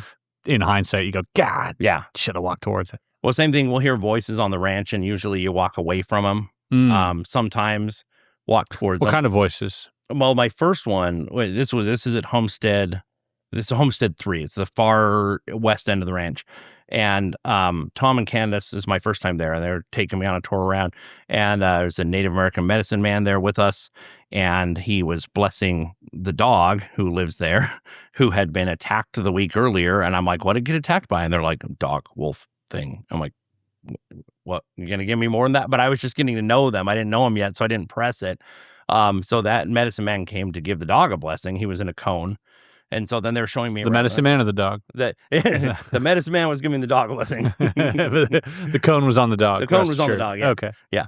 And so they took me out, and so we're showing Homestead 1, Homestead 2, and Homestead 3, and I was, I don't know, like 30 feet away from them, and they were showing me some stuff, and then I walked away, and I was looking out there, and I started hearing voices that sounded Native American. I know some Ute. And when I was 18, I was adopted by the Kikri Cherokee tribe. I speak a little bit of Cherokee. Cherokee is not a Utah tribe in any way, shape, or form. But I start hearing these voices, and I'm leaning in, and I started speaking Cherokee at it. And just like, I mean, that's my default. It's nothing to do with the Ute language, but I'm like, and those voices were like, huh, and they were like, it was almost like they heard me and couldn't see me and started like, oh, what is this? And what is these voices? And so I just like kind of like listening, trying to strain in. And Candace goes, Ben. And I'm like, yeah. Well, and she's like, are you okay? I'm like, yeah. And I told her what happened. I'm like, why were you so worried? And apparently the week before, somebody had been standing in that exact same spot and had been looking the same direction, had gone catatonic and collapsed and had to be taken off the ranch. And so they were thinking that's what was happening to me. It wasn't. But those were the first voices I heard on the ranch. Yeah, wow. Yeah. If I witnessed you just starting to speak Cherokee into a dark void, I would also be concerned. Well, and then like my first night on the ranch, this is kind of, and again, this is an anecdotal story. So, but I mean, I'm sharing what happened. If you don't believe me, that is fine. Sure. You have your right not to believe me. So at the time, Eric wasn't living on the ranch. He was coming on and off. And so I was in the main bedroom in the command center. And I'm like, this is kind of weird. You don't have internet working there on your phone, even though it's really close to civilization. And I was like, okay, so I'm not really connected to the outside world. I'm alone in this house. Everybody else is in Tom and Candace's house. So I have the lights on in the bedroom, and I'm like feeling a little creeped out, just feeling a little vulnerable. So I'm leaning over on my side, and I'm just like looking up pictures from the day at the phone. And I got the blankets pulled up on me, and all of a sudden I feel something, and I look down, and the blankets are getting pulled off, not like falling off. These are like really coarse, crappy material blankets, not like soft, silky stuff. And it's like something is pulling them off, and it goes almost all the way off the bed. And I'm like, nope. So I grab them and I pull it back up. I'm like, I just got to ignore this. I can't acknowledge this. And so I'm still looking at my phone again. And it starts happening again, and they pull almost all the way off. And I'm like, I literally don't have the brain length, wait to handle this. So I bundled them in my legs, and I'm like, no, there's 100% on the bed. Nothing's hanging off the bed. You're taking me off if you're taking these blankets off. And I just turned on like an audiobook and slept with the lights on because I'm like, too freaked out. Yeah. That's one of the scariest things ever. Yeah, first night there. Oh my God. Yeah, and so all the rest of the nights, I'm like, I need to sleep over here with you guys in the ranch house, and that was even worse because it was so hot. They had the door open, and they had guns by every door. Tom and Candace made that ranch house beautiful. It was like a beautiful hippie place. It had like prisms in all the windows and stuff. When it was sunset, they're like, it's rainbow o'clock. But they had guns by every door because they're like, yeah, something came in and attacked the dog from the door. So the screen door's there, the door's open. I'm sleeping on an air mattress in there with these guns. And I'm like, pretty vulnerable. I don't like this. Yeah. Wow. Yeah, it's so weird. It's so weird because it's so creepy, but it's so beautiful. It seems sometimes so malicious, and sometimes it's just, hey, come and learn things. What's your conviction level like before and after? Are you like, did you go in thinking, oh, there's something here, and you left thinking, oh, there's definitely something here? Or were you like, I don't really know what to expect, and now you're 100% in? Like, where's your conviction on a percentage level of the phenomenon being absolutely real, that something is interacting with you. So going into it, I think I was maybe 30%, maybe 40%. I thought people think it's up here, and I think they've inflamed it up. I think it's probably, there's some weirdness going on. It's probably around here, and people like a good story. Yeah, that's a healthy way to think. Yeah. And, but now having been on the ranch, 100%, 500%, I mean, and the thing that pisses me off scientifically is it makes zero sense. If you said, oh, here's a place where people see Bigfoot a lot. I don't know if Bigfoot's real or not. I've seen Bigfoot and I don't know if Bigfoot's real. Okay. But if you just said that, or here's a place where we saw a UFO, cool. But what does that have to do with prehistoric animals coming through portals? What does that have to do with cattle mutilations? What does it have to do with decomposition not happening? These things should not overlap. They're weird enough as they are. They shouldn't overlap, and they do, and I can verify that for myself. So if nobody believes me, that's fine. I know for myself because I've experienced it 100%. And I've seen some of the greatest scientists I've ever had a chance to work with also see this firsthand and see it like make them scratch their heads, and some of them get attacked, you know? So, what's the most important discovery during your time there that you think, even outside of yourself, that was made while you were there? That's a tough one, because is it more about what is I mean, I think the fact that we've got UFOs on camera, you know, killing a cow, that's not the most important, but I think that's pretty low-hanging fruit. You know, it's like UFO killed a cow spirals and goes wackadoodle, and then a dire wolf or something bites through its bone. I mean, it's just an odd chain of things. I think there's a lot of metaphysical things. The fact that there does genuinely seem to be portals. The fact that you had lasers stopped. I mean, that's maybe the fields of science that I'm not in version of the decomposition thing. It's like shooting a laser at the sky and having it stop, or having it split or go into 4 directions randomly. It's a laser. It goes only one direction unless you bend it. That bubble, whatever that dome, that bubble is, it's real. We've dropped things down and had things kind of bounce off of it. We've had drones, you know, when you have the border of it, drones that are trying to do a grid pattern. And I've filmed it with my phone. This thing is like, boom, and it's like it ran into a wall, and it's like, and then it has to go back to home base and recalibrate and then go through it. Rockets, you had rockets that, you know, once they hit that, boom, go, and we've had rockets when they come down and they hit that zone and they stay. Oh, I'm going to sit in one place for 30 seconds on a parachute and then go over. We've dropped GPS things in cans out of the helicopter, and they seem to bounce off it. I don't understand what it is, but whatever it is, it's really important. The triangle seems to be kind of the center of it. Whatever that is, whatever that zone is, and, you know, we see things going underground. But I mean, I think on my end, you know, watching a falcon go through a portal and come out the other side, that's pretty wild. It is pretty wild. Yeah. I will give you that. Yeah, all of this seems to be really, it's hard to put it into one category. And I think that's probably why, you know, like you said, it's pretty frustrating scientifically. You know, some of this stuff behaves like, oh, it was radiated. Like if you look at the plant life, like you said, like, oh, okay, there does seem to be some correlation here with radiation, whether that's some type of beam striking down, whether it's something in the earth that is there that is causing, you know, is irradiating that area. You know, that could also make sense perhaps of some of the species being a little different, you know, because if you're mutating cells at a level where you can see, you know, plants be different, then obviously that might also be true for whatever's living there. Yeah. It might have evolved differently than other predators in that neighboring area. And when we found it on the elk on the ranch, on the game cameras, they have spots that correlate with almost like if you took a dental X-ray and put it right up at their face and left it on for an hour.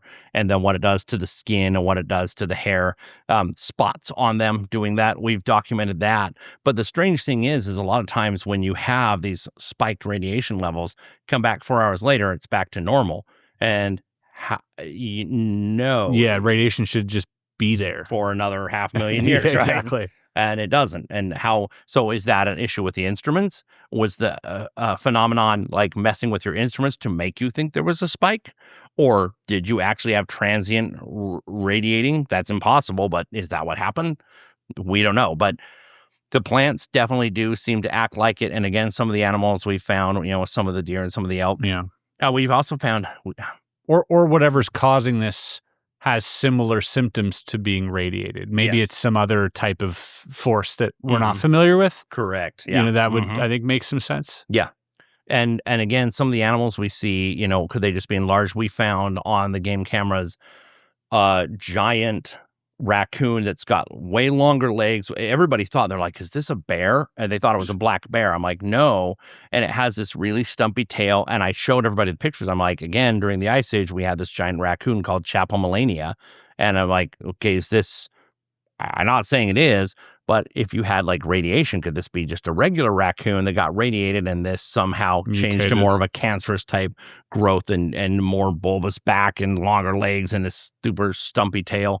But it looked just like, again, if you see this, if you know biology, but you don't know paleontology, then you don't make this jump. And it's like, well, okay, we had giant 300-pound beavers, Castorides. We had giant raccoons, Chapelmelania, that lived alongside the regular ones. Yeah, they didn't turn into this. These lived at the same time. These are gone. We had giant jaguars and regular jaguars. The big ones are supposedly gone. Had dire wolves and gray wolves. Dire wolves are gone, but they lived side by side. And so you got to make that connection. The ecosystems of North America are not intact. I mean, we should have mammoths and camels and sloths and all these things alongside elk and moose and deer and turkeys and all these things.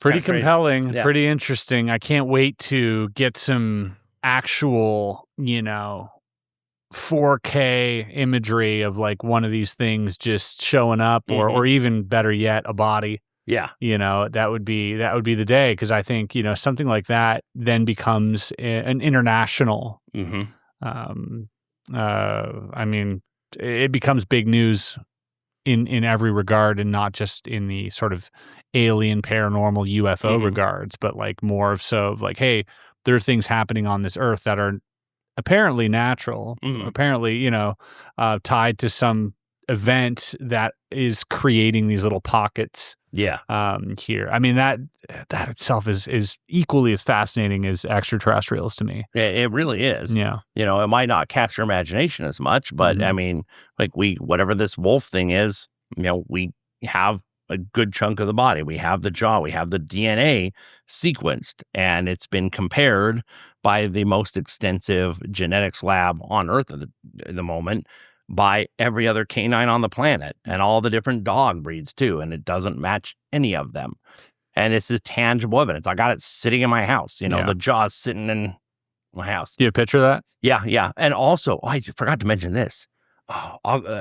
Let me make sure to get you pictures of these too. This is another weird thing. See, there's little things like this that are actually big, that these are big stories, but I forget because it's been years. There's been so many things. So that jaw, I cleaned it off, and then I let dermested beetles at home clean it off further, and then I took it back to the ranch. So I had it in like a little Tupperware, a little Rubbermaid container, no lid, just paper towels. It's about this deep.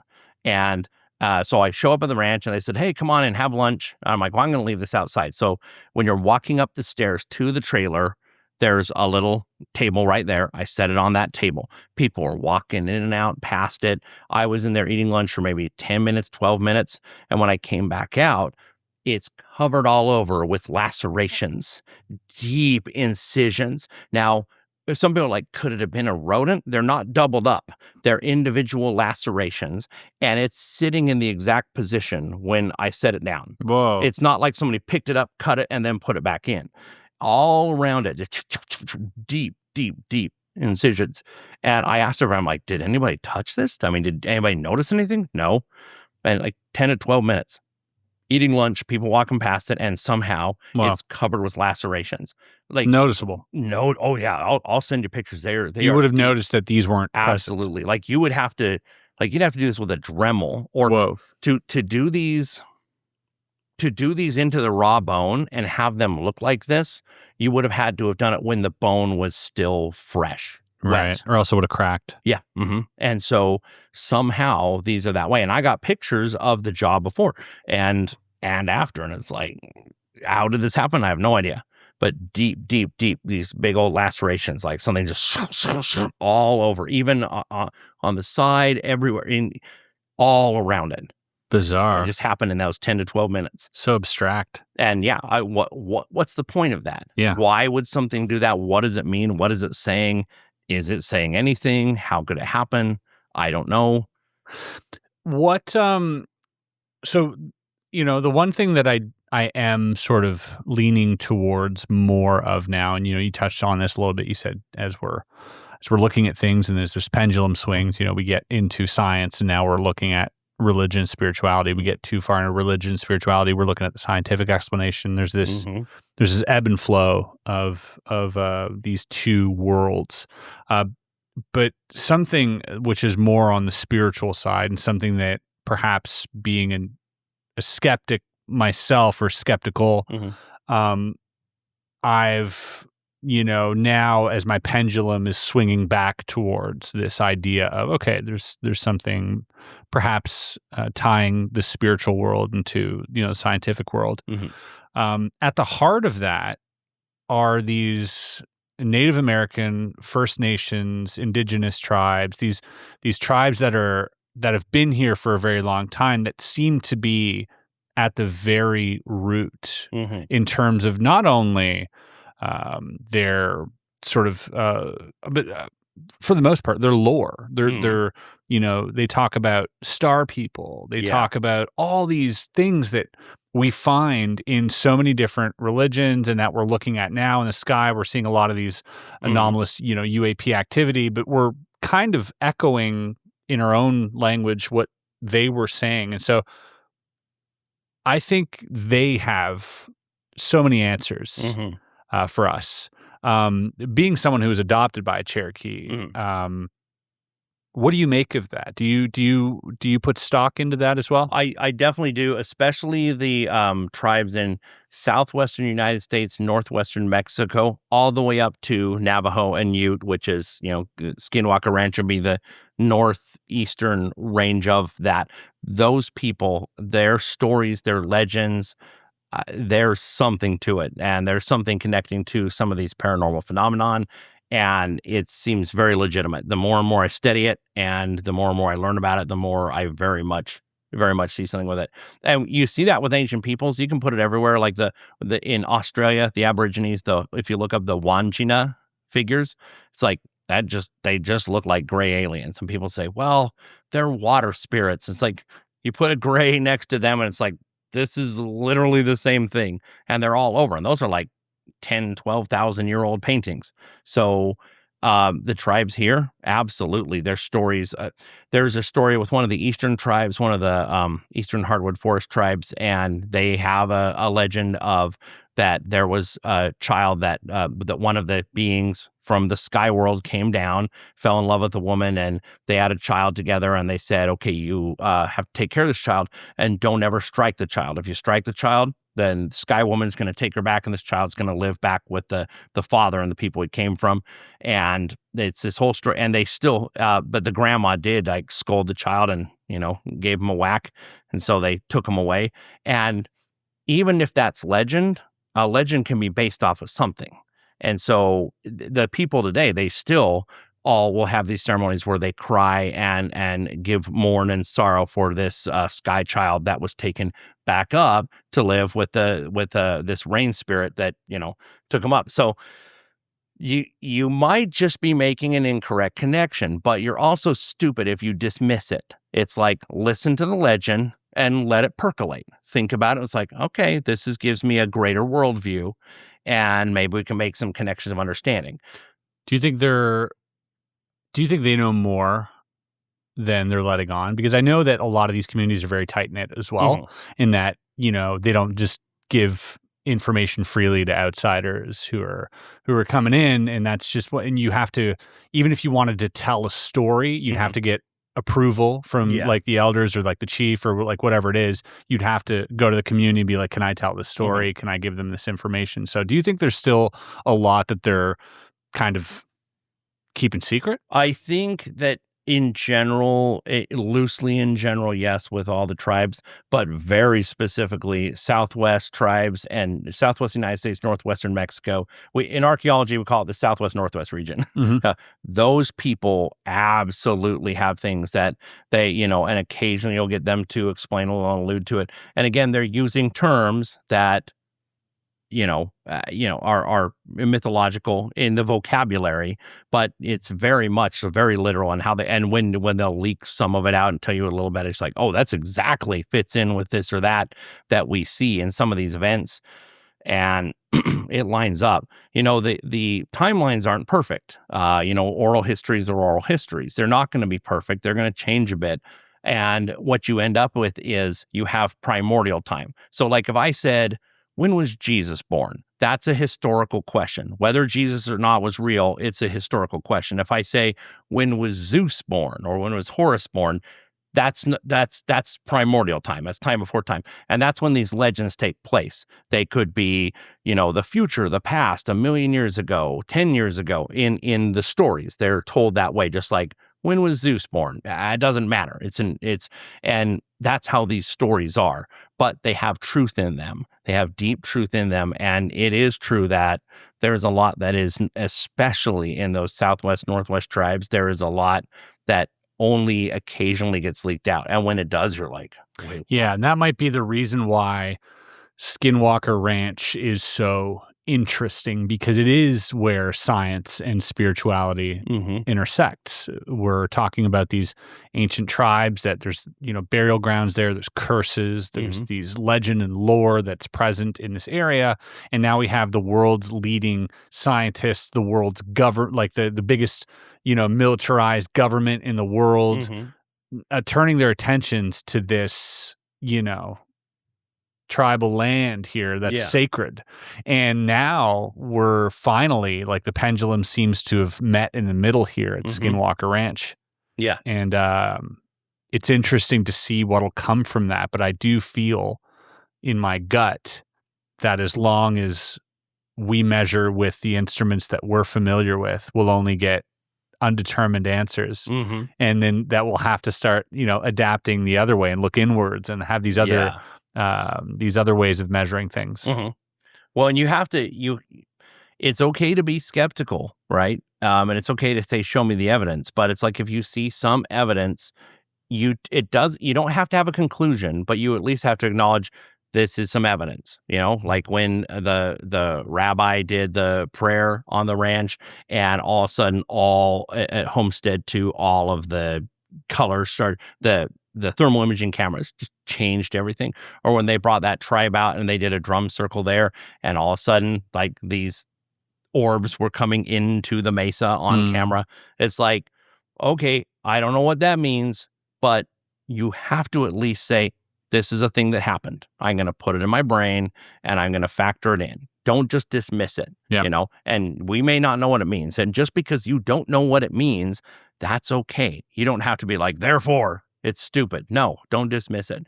Just log it in there and keep that as part of the information. Should get people to do like some ayahuasca ceremonies there or something. I feel like you'd probably get some interesting I think they visions. Need to. I think and I wonder if that may have happened off camera without me around. Yeah. I know Eric and I really want to do a lot of experiments growing mushrooms and also have people try psilocybin and I'd be down to experiment with that as well. I think that would be like a heck of a place where you get tuned into some, wild frequencies. Yeah. I think it would. I think it should be done. Yeah. It should be done in a controlled setting where, dose set and setting, have it be very safe and have people there to make sure it's done well and right, but also to make sure it's not too clinical. To be like, hey, we're open to learning. We want to learn. We got people here to make sure it's safe. But using locals perhaps in their own methods and, I think it would be really, really wise to That do. And that would if be it an hasn't episode of happened already. Skinwalker I'd love to watch. I'll tell you that right now. That would be great, actually. That would be incredible. Well, if Brandon, if you're listening and you ever need somebody to help set it up, I'd be more than happy to throw my name in the hat. Ben, I'm going to grab. I'm going to turn this camera on back here. We got some questions from the audience that I'd love to ask you. Sounds great. All right. So, if you're a member here at Area 52, you get access to a lot of perks. One of the main perks here that a lot of people seem to like is the possibility of asking our guests a question. So I inform them 24 hours ahead, usually 24 hours, and they get to ask us some questions, and then I cherry pick from those. And often, I'll tell you, collectively, their questions are better than mine. I mean, they're, a bunch of really interesting, intelligent people coming together, asking questions. It's the greatest way to ask the best questions. So I encourage you guys to do that if you are a part of the membership already. All right, here we go. Interesting question here by Michelle L.P.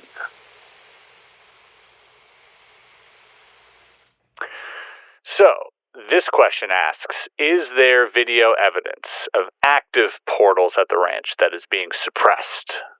I don't know if it's being suppressed, but I think suppressed seems kind of nefarious. I know there is footage from the Bigelow era, and I believe we have footage now. I mean, there's things we have seen with the bubble that have shown that. I believe that things have been documented currently that might not be in circulation. But I think suppressed is more of a nefarious term that I would use. But I think there's some that is being held classified. Yeah. Do you think that? Because I mean, we've documented, with LiDAR and with different scans, we have absolutely verified, portals, through that triangle area. We've absolutely had, and that's been made public. So I think there's more to it than that. And I know the Bigelow era stuff has not all come out. Do you think it will eventually, or is that just because it's government? I don't think. Probably not for 50 years. Probably not. Yeah. You're probably right. Okay, good question, Michelle. We got another one here.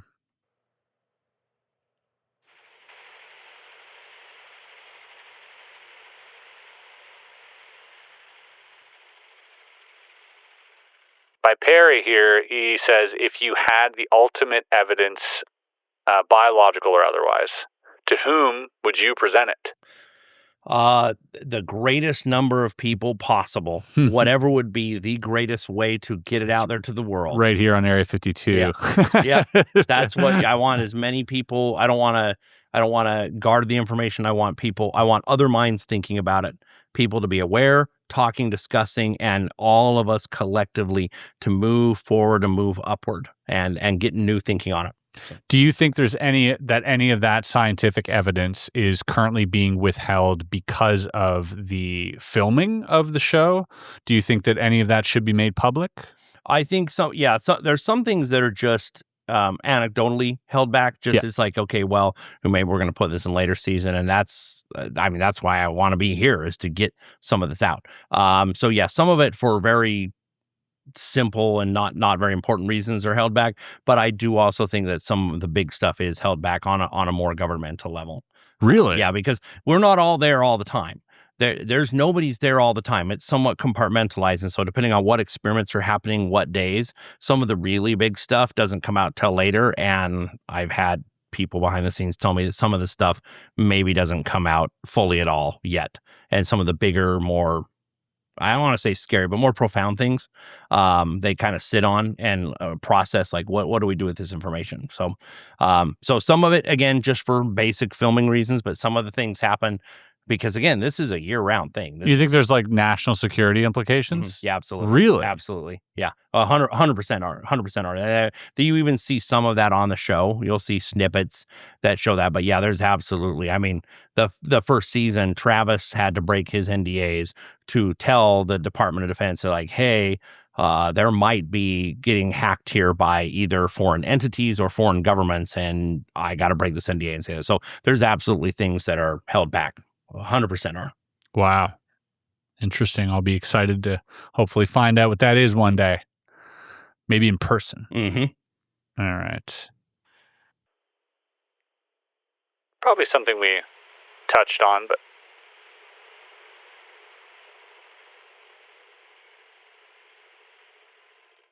this says, while working on the ranch, was there a fundamental biological theory that you felt was challenged? And I mean, this is by Thomas Tom 10.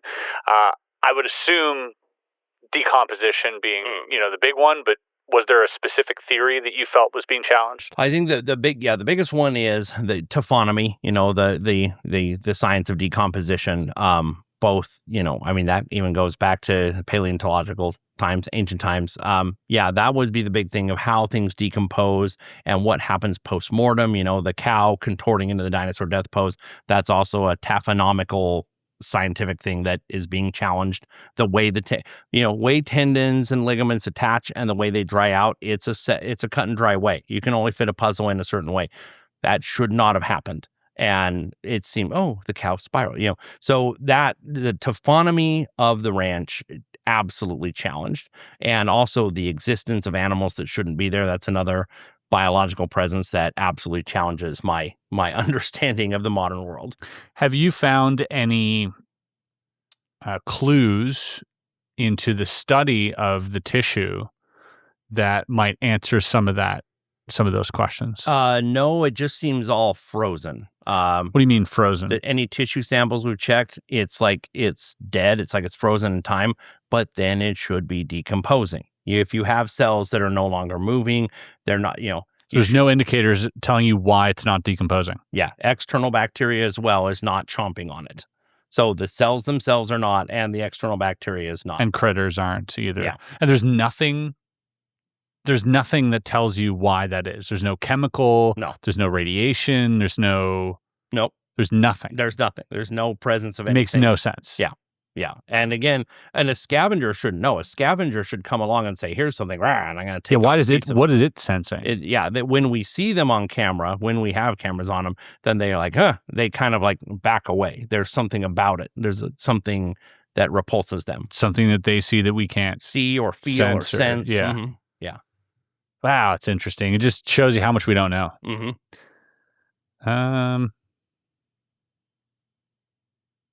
Okay. This last question here by Majestif12.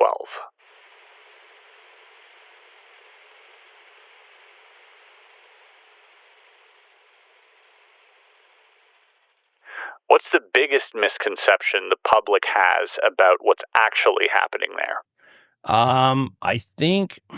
I think the perception is you go there. Well, I would have said originally that, hey, all this stuff is happening all the time and that, there's always UFOs and other stuff.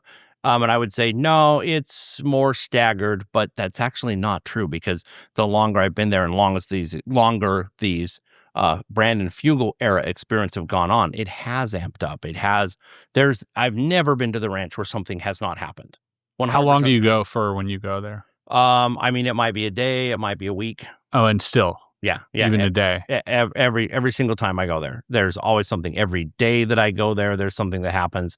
There's always something that we pick up, an experiment there's always something strange. It always delivers for me. I know other people, but I mean, I'm looking too, I'm coming at this from a biological and a paleontological approach, which is different, where if you're, I don't know, like if you're doing security, your job is to protect the people, make sure people are safe. And so things still happen to them too, and their phones are still getting hacked as well. But there has never been a time that I've been on the ranch where I haven't had several things happen 100% of the time. Wow. Very interesting indeed. Ben, if people want to get in touch with you or if they want to ask you questions or if they want to look at some of your work, like what's the best way to do that? So the best way is I run several YouTube channels. The best ones are Desert Lore, which I teach all kinds of ancient history into exploring and archaeology and stuff like that. And Ben Woodruff Falconry, and that's not just falconry, it's all kinds of things. And then at the Hutchings Museum, I run that YouTube channel. You can also find me on Facebook. And I always say, if you can't get a hold of me, just keep after me till you do. I'm super busy and scatterbrained, so just keep after me till you reach me. Well, you've been a pleasure and a joy, and a really, really, you've been just great at answering these questions for me. And obviously, I think putting me over the edge, piquing my curiosity about Skinwalker Ranch, just that much more were maybe the push that I needed to investigate this for myself one day. Yeah, we got to get you out there. Yeah, well, I appreciate you. I appreciate the offer, and I appreciate you coming here and sharing all this with us. Absolutely. Thanks for having me out. Thanks.